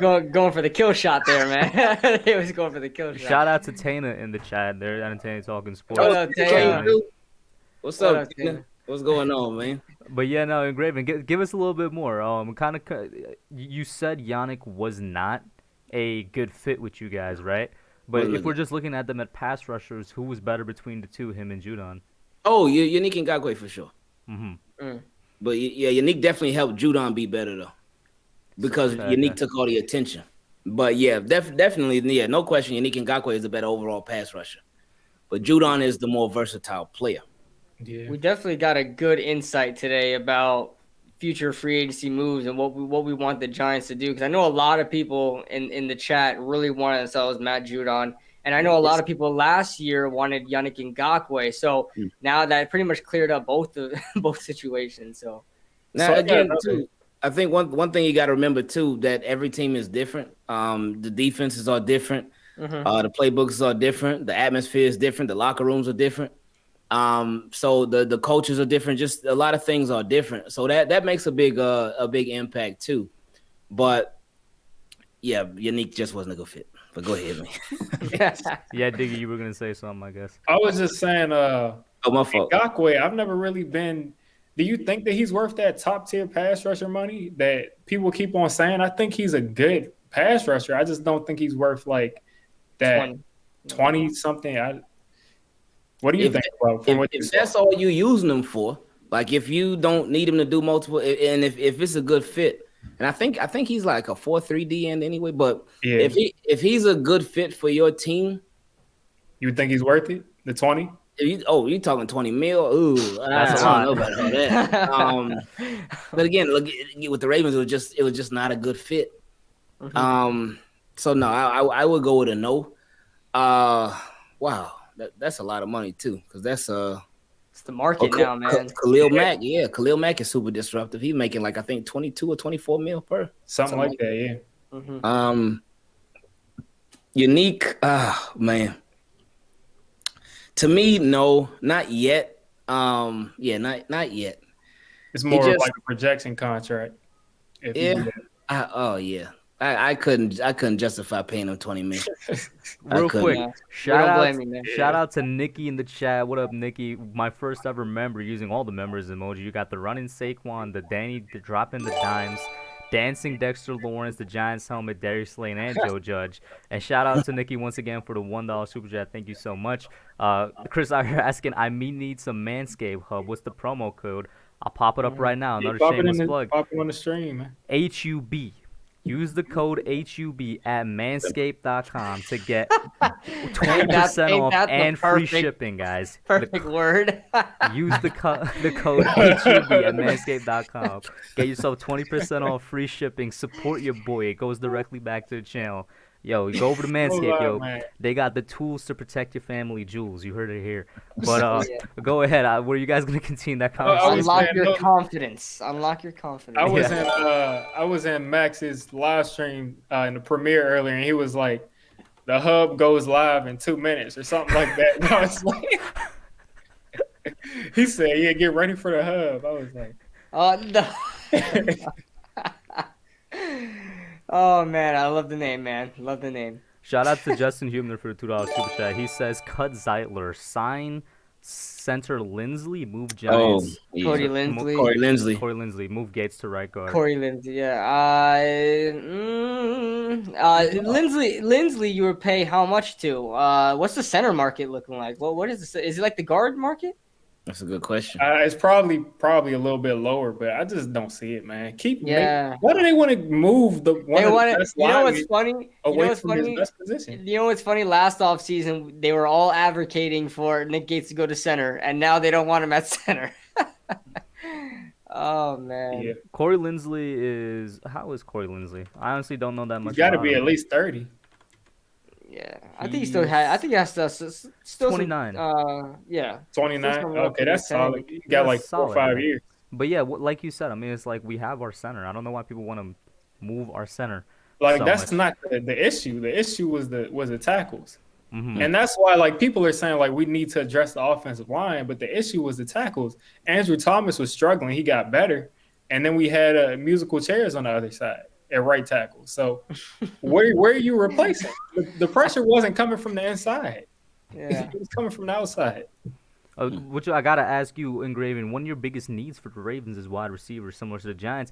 You guys have a way better cap situation. What's up with you guys targeting one of these top guys on the wide receiver market? Holiday. Not happening. That's just it's not the Ravens style. It's never been this style. We as fans would love it, especially right now. You got Lamar Jackson sitting on that rookie contract, and he got this year left, and then the following year could be the 5th-year option if they don't come up with a deal before then. But there's never been anything that the Ravens do. They don't go after the top of the market wide receivers. They usually wait till that like 2nd or 3rd tier wide receivers in free agency, the cap cuts in free agency. Please don't tell me y'all about to sign Golden Tate, who the Giants just cut. I've had some people send some DMs. Really? Golden Tate just got cut. Hey, Ravens should pick him up. He'd be a perfect receiver. And I the first thing that I thought of when I saw somebody send me a DM of that was I think I was on Twitter or something, and I think it was Adam Schefter said, "Oh, the Giants released Golden Tate, saving them 6.2, however much mil saving." Yeah, but then I saw a Giants fan. The first reply was, "It took long enough," and I was like, "Oh, okay." that lets me know everything I need to know. Yeah, man. Especially for the Ravens, it's similar to the Giants situation. You guys and us were looking for like big play receiver, someone to be consistent and have those sure hands and be that number one guy. Golden Tate going into the Ravens situation would be exactly what it would be like going to the Giants situation, where he's matching average talent with average talent, and it's just there's not going to be any upgrade for you there. Golden Tate is a complimentary receiver. He's not, you can't run your offense through Golden Tate. Right.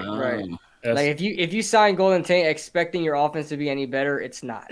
Yeah, like if you sign Golden Tate and you have like Devontae Adams and then you have another receiver that's good, and then you throw the screens and the short passes to Tate and let him work those yak yardage, then you got a good receiver. But the way the Giants were trying to use him were like he was like an X receiver. Like he was Terrell Owens or something, and he wasn't like, run that curl route. Run that curl. I mean, yo, listen, bro. Jason Garrett was the OC when he had Terrell Owens, so you might not be off. That's exactly what he was trying to use. Like Terrell Owens and Dez Bryant. Yeah, you definitely Tate won't be the need for the Ravens there. But like you were saying, the Ravens style just isn't going out and spending money. No, that's not what they do at all. That's something the Giants need to adapt, in my opinion. But we're kind of in the position where we might need one of those big guys right here. But in the second round or just later on needs for the Ravens, what's it looking like? Definitely offensive line, the interior of the offensive line. That their needs could change depending on what happens with Orlando Brown Jr., their right tackle who played left tackle this year because Ronnie Stanley went out with the knee injury. But he just wants to play left tackle now, so looking to be traded. So if they trade him away, then that obviously creates a need right there at the right tackle position. And we're just waiting. All of us Ravens fans are sitting here waiting on the news to break. Oh, Ravens trade Orlando Brown Jr. to such and such for such and such. So we're being patient with that. I remember when the news first came out, I tweeted at Engraven. I'm like, Engraven's stressing right now, bro. So many Ravens news was coming out that day. Yeah, I mean, because it's like you had your offensive line we only had him for one more year because he's on the last year of his deal this year. Because he was a third-round pick back in 2018. Same year when Lamar came out. We had a really good draft that year. Since, I don't know about the last 2 years, but that year we had a really good draft. But Orlando Brown Jr., he wants to get paid, man. Left tackles make the most money. He's trying to cash in. Okay, I ain't mad at him. Get your money. Yep. But he's getting ready to be gone any day now. We're just waiting. So that's going to be a need. So both the interior and the right exterior of the offensive line. Yo, why does that sound exactly like the Giants' offensive line? It's the exact same thing. The receivers, the offensive line is the same team. 21-mile-per-hour quarterbacks, same thing. And then, and then different record. Way different record. Hey, it's all good, man. And and then I guess it is the same thing because we looking for pass rushes too. Yeah. Yeah. So the only thing that's good is they'll get a first round probably for Orlando Brown. So that might move them up to take one of those receivers too. They might get a higher pick. They could. I just, man, I don't see them trading up for a receiver. Oh, I mean, no, he means through the team first that's round. trading for Orlando Brown might be picking in like the using that pick. Yeah. What teams? Do you even know what teams are looking at him? Huh? Do you know what teams are looking at him? I heard about the Seahawks, and then especially with Russell Wilson making his whole thing public.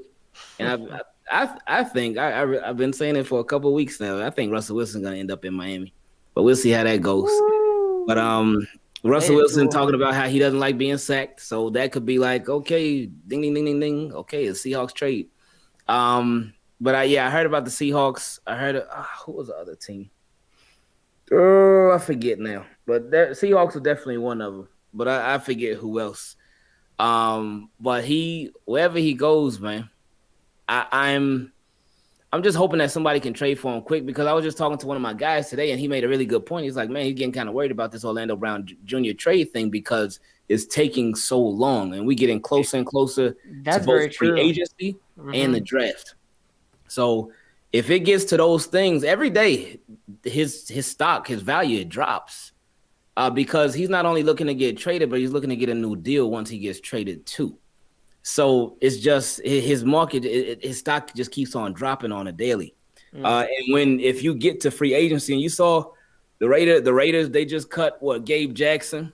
They saved that $9 million on their cap. So it's gonna get crazy over these next couple of weeks. Right. With everybody getting cut. So Ravens gotta get on it quick. If they're gonna trade them, they gotta get on it quick because it's only that market. I mean, not the market, but the market is gonna open up with different tackles, with different guards, with just so many different players at different positions.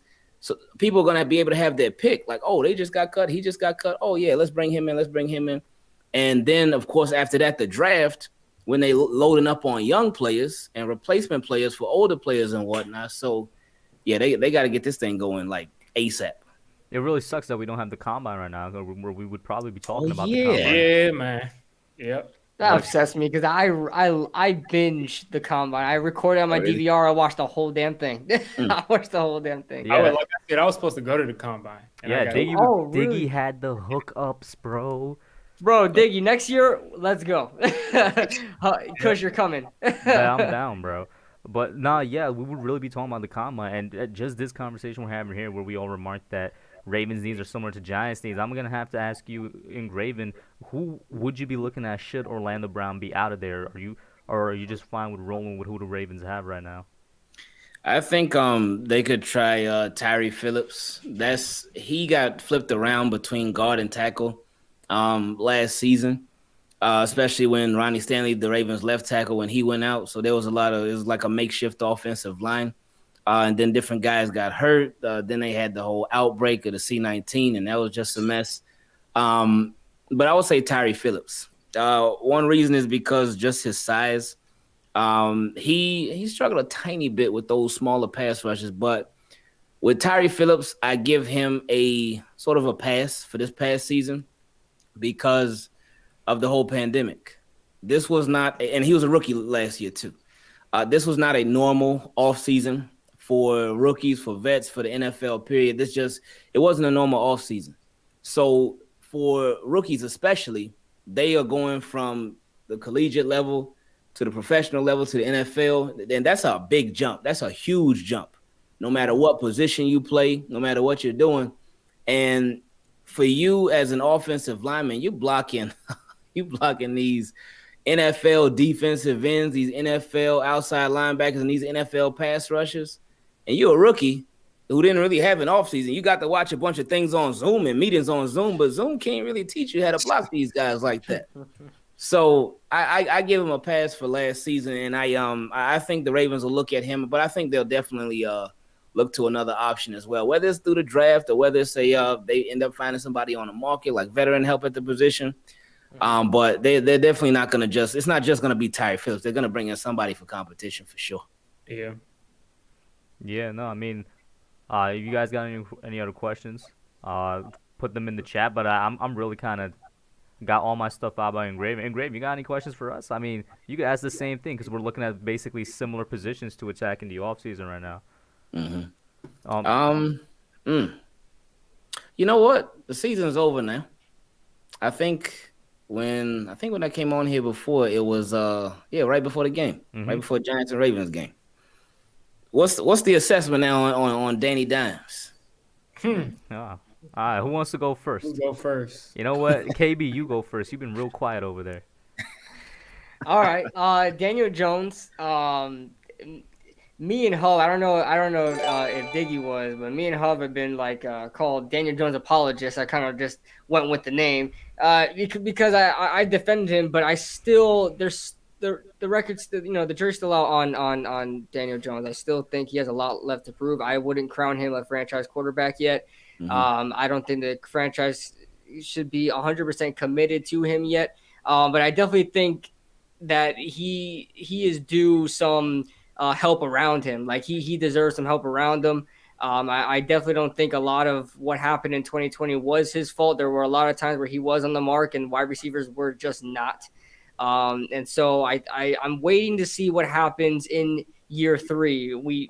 What me and a lot of Giants fans are really comparing it right now to is Josh Allen and the Buffalo Bills. Josh Allen was looked at as like what Daniel Jones was looked at, right? A guy that, turns over the ball or whatever and just can't make any plays downfield, has a good arm, but just can't connect. And he gets Stephon Diggs and just everything goes away. And that's what I really hope. I mean, it's a perfect situation type thing, but that's what I really hope the Giants come out with in this season, is getting a number one receiver for Daniel Jones, and he plays a lot better. He has all the tools. He really does. He can throw on a run. He can throw one of the best deep balls in the NFL, according to who was it? What was it? Pro Football Focus said that. A couple of places say that. Yeah, a couple said that. That he has a really good deep ball. And it was PFF that said he was the best deep ball thrower in the NFL. Right, and he just has a really good throwing motion, a really good tight spiral. Like, you can tell this guy, with the right protection, with the right receivers around him, he's gonna do something in the NFL. I just don't think, for my analysis on Daniel Jones, I don't think he's a guy that's gonna be like a top, a better top 10 quarterback where he's going to make receivers better. I don't see him being that, but I definitely think he's going to be, should we help him out enough, he's going to be pretty good. And I would definitely love keeping him around. So a Joe Flacco then? I would hope he's better. I don't even say that as a joke. This is coming from a Ravens fan, though, so it's not disrespect. I don't say that as a joke. Joe Flacco was a quarterback who he needed better around him to make him better.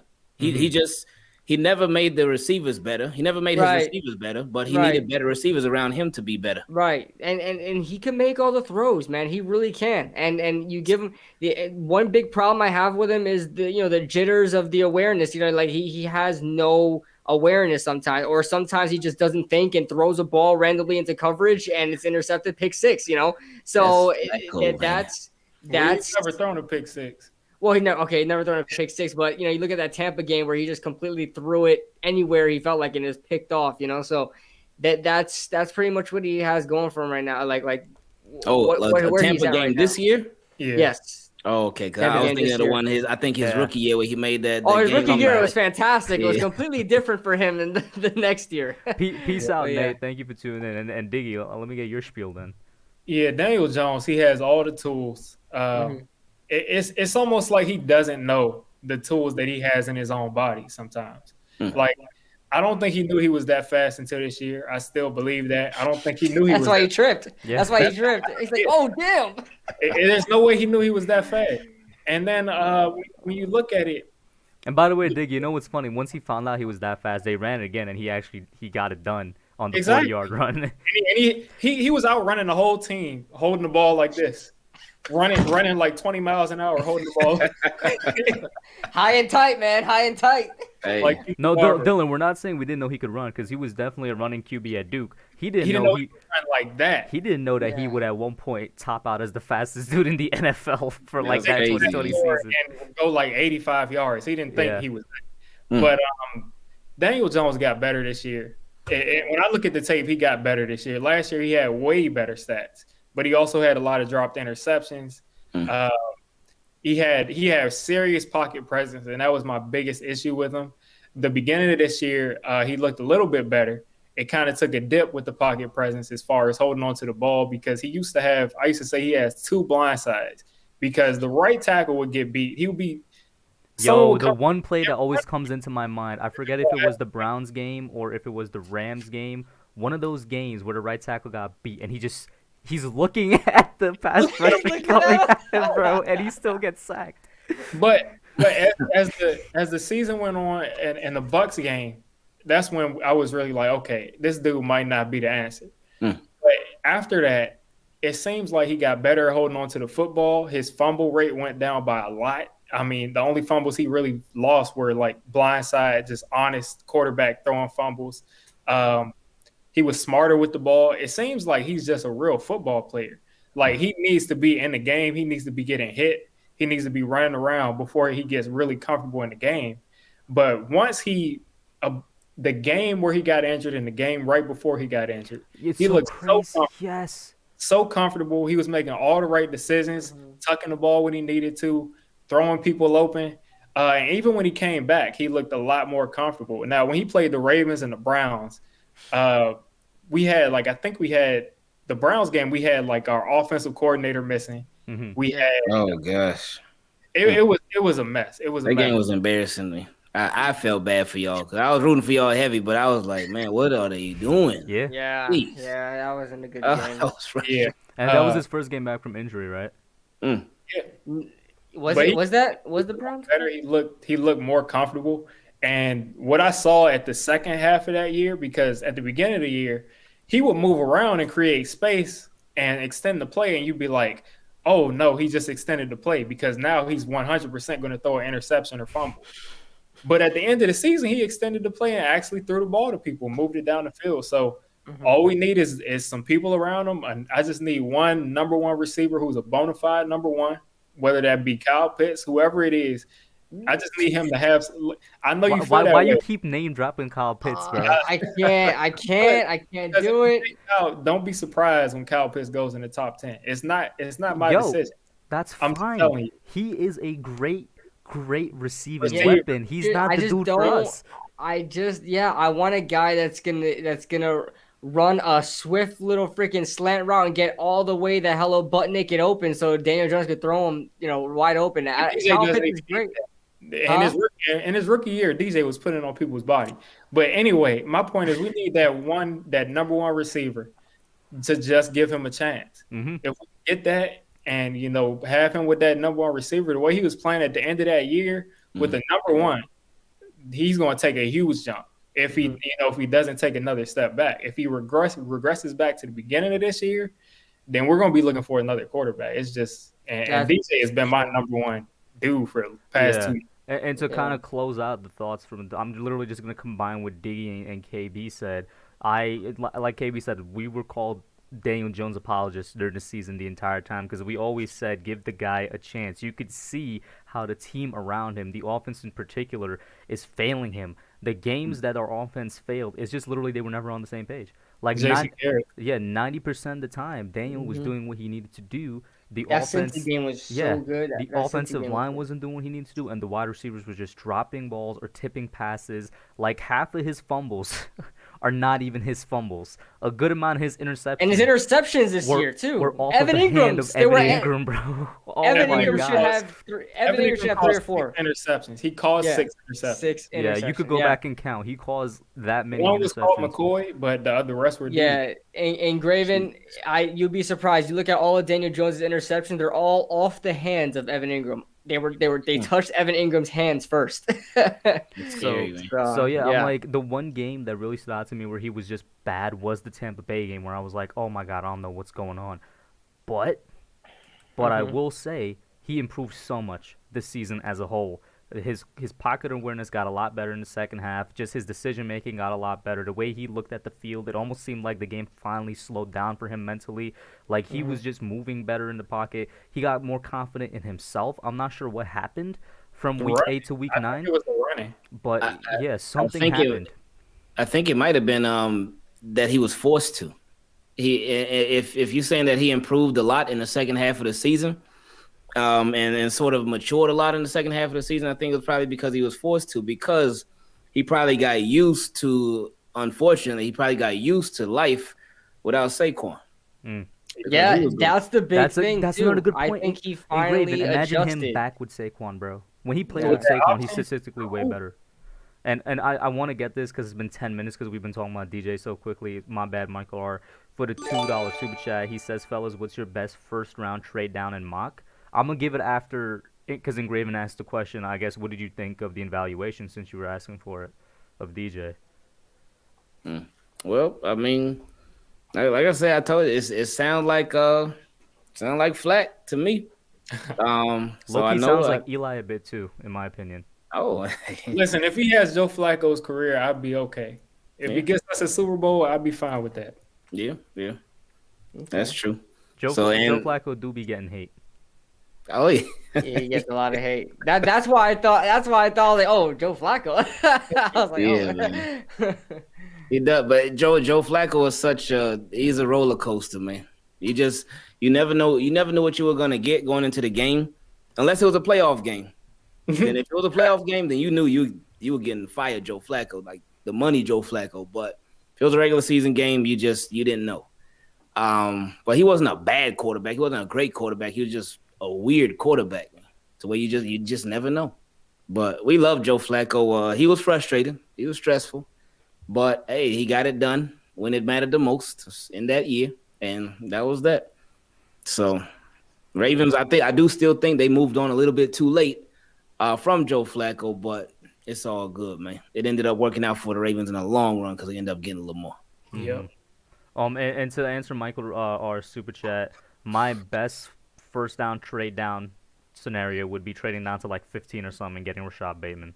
That's my best one right there. That's gonna be the cookie cutter answer, probably. Yeah, because like you can't go wrong with that. You're getting one of the best receivers in the draft at 15, and you probably get an extra pick as well because you traded down. You said a best draft situation or best trade down situation? Best trade down.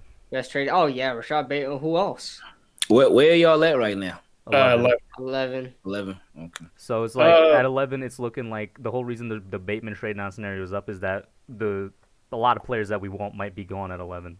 Yeah, if I was to say something different, because the first one would be Bateman, but if we move down further, I would be okay with taking an Ojulari or Jalen Phillips, depending on how far we move down. And I know if we move that far down, we'd probably be getting multiple seconds, multiple thirds. We'd probably be getting a lot back. So that's a pass rusher, right?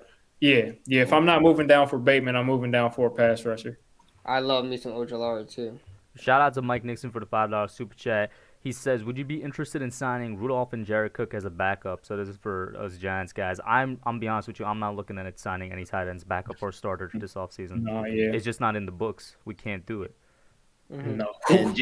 I put something on Twitter saying, because if we were to cut Evan Ingram before March 17th, we saved that whole $6 million.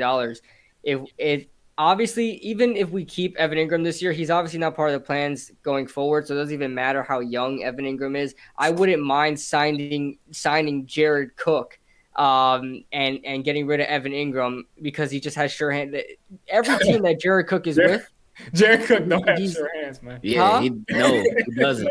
That's what I was getting ready to say. He doesn't have sure. I mean, every time I watch Jared Cook with the Saints, and when he was playing with the Raiders, bro, I mean, did you forget about the playoff game, bro? You forgot about the Saints playoff game? But do you remember the Green Bay playoff game? I remember the Saints playoff game where Jared Cook like basically cost them the game. Oh damn! Listen, man, it happens sometimes, but Jared Cook has been consistent throughout his career. If you ask me if you're gonna pay $6 million to Jared Cook or $6 million to Evan Ingram, I'm paying $6 million to Jared Cook. How about if for a 1-year deal? And yeah. Just draft the tight end in the 7th round. We don't have a 7th round pick. That's what I mean. We don't have a 7th rounder. Look. If we traded Evan Ingram for a 7th round pick right now and just took any tight end, I guarantee you they would at least match his production or at least catch the ball. Because it's better to have a bum who doesn't get open than a bum that drops the ball. Because you think that Evan Ingram is open, he'll cause a turnover. No, that's so true. Yeah, like Evan Ingram. Let me ask you, because you're not a Giants fan. Have you ever seen a tight end cause cause 6 turnovers? Have you ever seen a tight end? He's always had good tight ends, so it doesn't matter. Also, in addition to that, somebody put it in the chat, he was directly responsible for costing the Giants 35 points. Exactly. He was he had the highest effect in the league out of any skill position. That's a Pro Bowl Evan Ingram to you. Yeah, Pro Bowl Evan Ingram. Yeah. True. I really wish we could have saw that game. The reason why, I don't know if you saw the outrage in Graven, but everybody was so mad. Like, oh, how can you guys be upset? A Giants player is representing you guys. Evan Ingram is representing you. I'm like, the thing is, that is such the wrong way to represent the Giants. That's the only player I do not want the Giants to be represented by, because Evan Ingram was literally the reason why we lost about 2 or 3 games. It's the reason why we're not in the playoffs. And you never want to be put. Of course, I blame it on the offense, because you never want to put yourself in a position where a tight end could cost you a game. But it's happened so many times because he's constantly been our number 1 target and he never delivers. He just never delivers. He's the guy that gets open. Just like what Diggy said, he'd rather have a bum that doesn't get open than the bum that does and doesn't catch the ball, because you just create turnovers that way. Because he makes you look his way. You like, oh, look at all that separation. Right. Yeah. Separate. Have you ever seen the Eagles drop? The Eagles drop. That was the the most. Evan Ingram against the Eagles. Yeah, it was the that most slant and heavy go. turnover against us. That, in my opinion, literally put us out the playoffs. Yeah, if we win that game, we're in the playoffs. Let me That see. man had like what 3 yards of separation. Like you talk More than about that, being He ran wide like open he and ran a sluggo route and he just Daniel clapped Jones his hands. And... drops the ball right in the bucket, right in Evan Ingram's hands, and it literally goes through his hands, bro. Easy And then catch. and then the Easy next week he made that catch on the other sideline. He next- did against the Eagles, right? No, against I believe it was Washington. the Eagles. Yeah, I'm looking at it right Washington. now. I see it. The next week he makes that Yeah. catch against Washington, and he makes a diving fingertip catch as well. I was like, yo, get this man He off makes. my team, bro. Let me tell you. He makes some crazy catches. I remember his rookie year. He made He was a making catch some like crazy. this. Yeah, he can catch Like this. balls like this. Like, oh yeah, there's a picture on Google of him doing that. But the simplest catches. I'm talking about a 5-yard hitch route. He'll just bobble and it goes into the defensive back's hands and 5 yards behind him. But you know who I will say caused more turnovers, and I don't know if you guys aren't that much younger than me. KB's the same age as me. Brandon Myers. When we signed Brandon Myers, when Eli threw 27 interceptions, Yeah, it's Brandon Myers caused at least 12 of those. Because and let me tell you, Ruben Randall too, because he ran all the wrong routes. That guy. and Oh, Hakeem Nicks on his bum knees and ankles, Yeah, Hakeem Nicks was that was falling a down. terrible. That 2013 year was terrible, man. I've never seen somebody throw 27 interceptions and literally like 20 of them wasn't his fault. Like obvious, like throwing stuff in the air. Like, why are you making? That's not how you catch. Yeah, Brandon Myers was not a good signing. He went out to Oakland for like another year, then was out of the NFL. No, I think he went to Oakland first. Yeah, he was from Oakland. He had like 70 catches for 800 yards or something. Yeah, he was like with Tampa and Oakland. They went to Giants. I don't think he was signed after that. I think he was just done. Do y'all remember what happened to Brandon Jacobs after y'all? Oh, he went to the 49ers, then he came back. He retired. Yeah. I love when you said Brandon, I was thinking of like old Giants signings. It reminded me of big giant. That's 27 squad right there, man. Mr. 27, man. Shout out to Simon Z for the $2 super chat. He says Pitts plays outside. He beat up on Surtain with size. He did. My thing is, and listen, if I'm consistently though. No. Here's my thing. My thing is, and if I'm wrong, I'm wrong.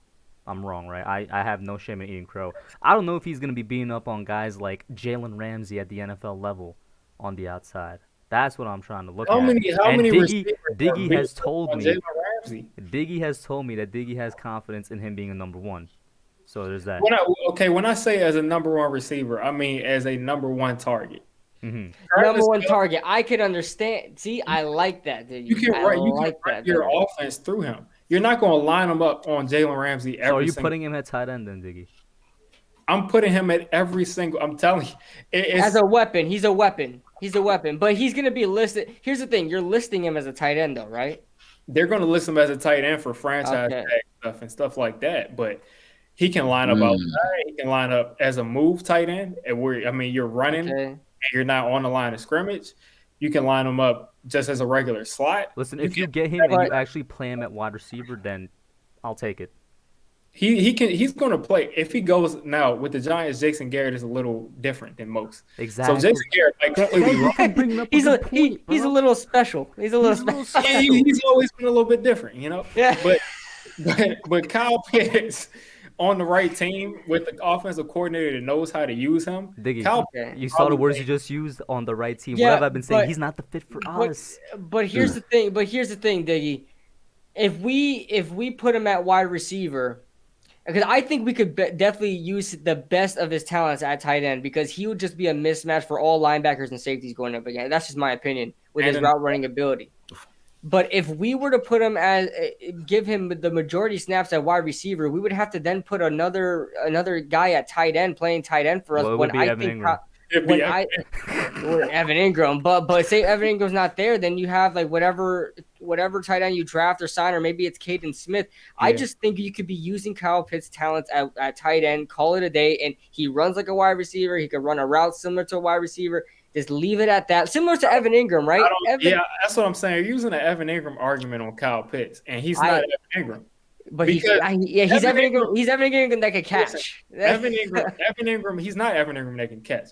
He's 3 inches taller and about 20 pounds heavier. I get that. Evan Ingram also isn't which is why he's a tight end. The reason that Evan Ingram is the same exact size as Chase Claypool and he's not a receiver is because he's not agile at all. Mm-hmm. Kyle Pitts is more agile. I do want to say they're the same weight. Evan Ingram and Kyle Pitts are the same weight. Evan Ingram is 250. Kyle Pitts is listed at 240. Kyle Pitts is not. No. Right now, whenever they reweigh him, I don't think he's at. I don't. Okay, think. if he got heavier, he got heavier. I'm looking at online right now. He's listed at 240, and so is Evan Ingram. But real quick, I got to get out of here. So I appreciate you having me on, man. No problem. Have a good one, Engraving. As usual, thank you for popping on, Hey, bro. you too. Appreciate guys, go All over right, there. Check out the man. Team Keep It Clean. Get it trending. All right, and there we go. But yeah, so you guys were saying about this Kyle Pitts thing. Go ahead, continue. I'll just finish what I'm. Basically, I just see Kyle Pitts as someone who might play 60% at a receiver position and 40% at tight end. And then part of that 40% at tight end will probably be with another tight end on the field where he's strictly being asked to run routes. Now, if you line him up at tight end, yes, he's going to be a mismatch nightmare, but it's the same thing as if you were to put a receiver at tight end. He can do it. I mean, but I think he's better in the slot and he's better outside just because he can get down the field. He can be a slot receiver and beat that press coverage. And if you put a corner on him that's not a superhuman like Jalen Ramsey, I mean, Jalen Ramsey shuts down good receivers. That's what he's paid for. That's why he's getting paid that much. But if you put most corners on him that he's going to play against, he's going to be able to go over the top of. Any separation that he doesn't get, he's going to make up for with his catch radius. You're low-key slowly convincing me that Kyle Pitts would be a good guy. I still just don't think he's a fit for us particularly. That's my only thing. If this dude, Jason Garrett, brings in Kyle Pitts, because if we draft Kyle Pitts, Jason Garrett is going to be like, I have a plan for him. Mm-hmm. It's like the Cardinals lied and said they have a plan for Isaiah. 5-yard hitches. I want to say this. People misinterpret me saying I don't like Kyle Pitts for the Giants into me saying I don't like Kyle Pitts. And I love Kyle Pitts, and I've said that many times. I just don't think he's a Giants fit. He's not going to fit well on us. My only thing is because, first off, Kyle Pitts isn't even my second option at 11. I just have to defend him because my only thing is, if you don't want Kyle Pitts at 11 because he's a tight end, I don't necessarily think that's the strongest argument because he's not really a tight end. There's no tight end that has come out in the past 15 years that has been projected as a first-round tight end that has been this kind of receiver. Eric Ebron, he was a tight end. Hawkinson was a tight end. They can move out in the slot occasionally, but they're a tight end. Yeah, right. This dude is literally, he literally, as we saw in the chat, he's lining up against Surtain. He's lining up against Horn. So it's just a lot. Again, he's not my first or even second. Okay, so let me ask you something. I know he has a size and stuff like that, but here's the thing. When you line Kyle Pitts out on the outside, trust me, if we draft Kyle Pitts and he does what he does like he did in college, you're not going to get any complaints from me.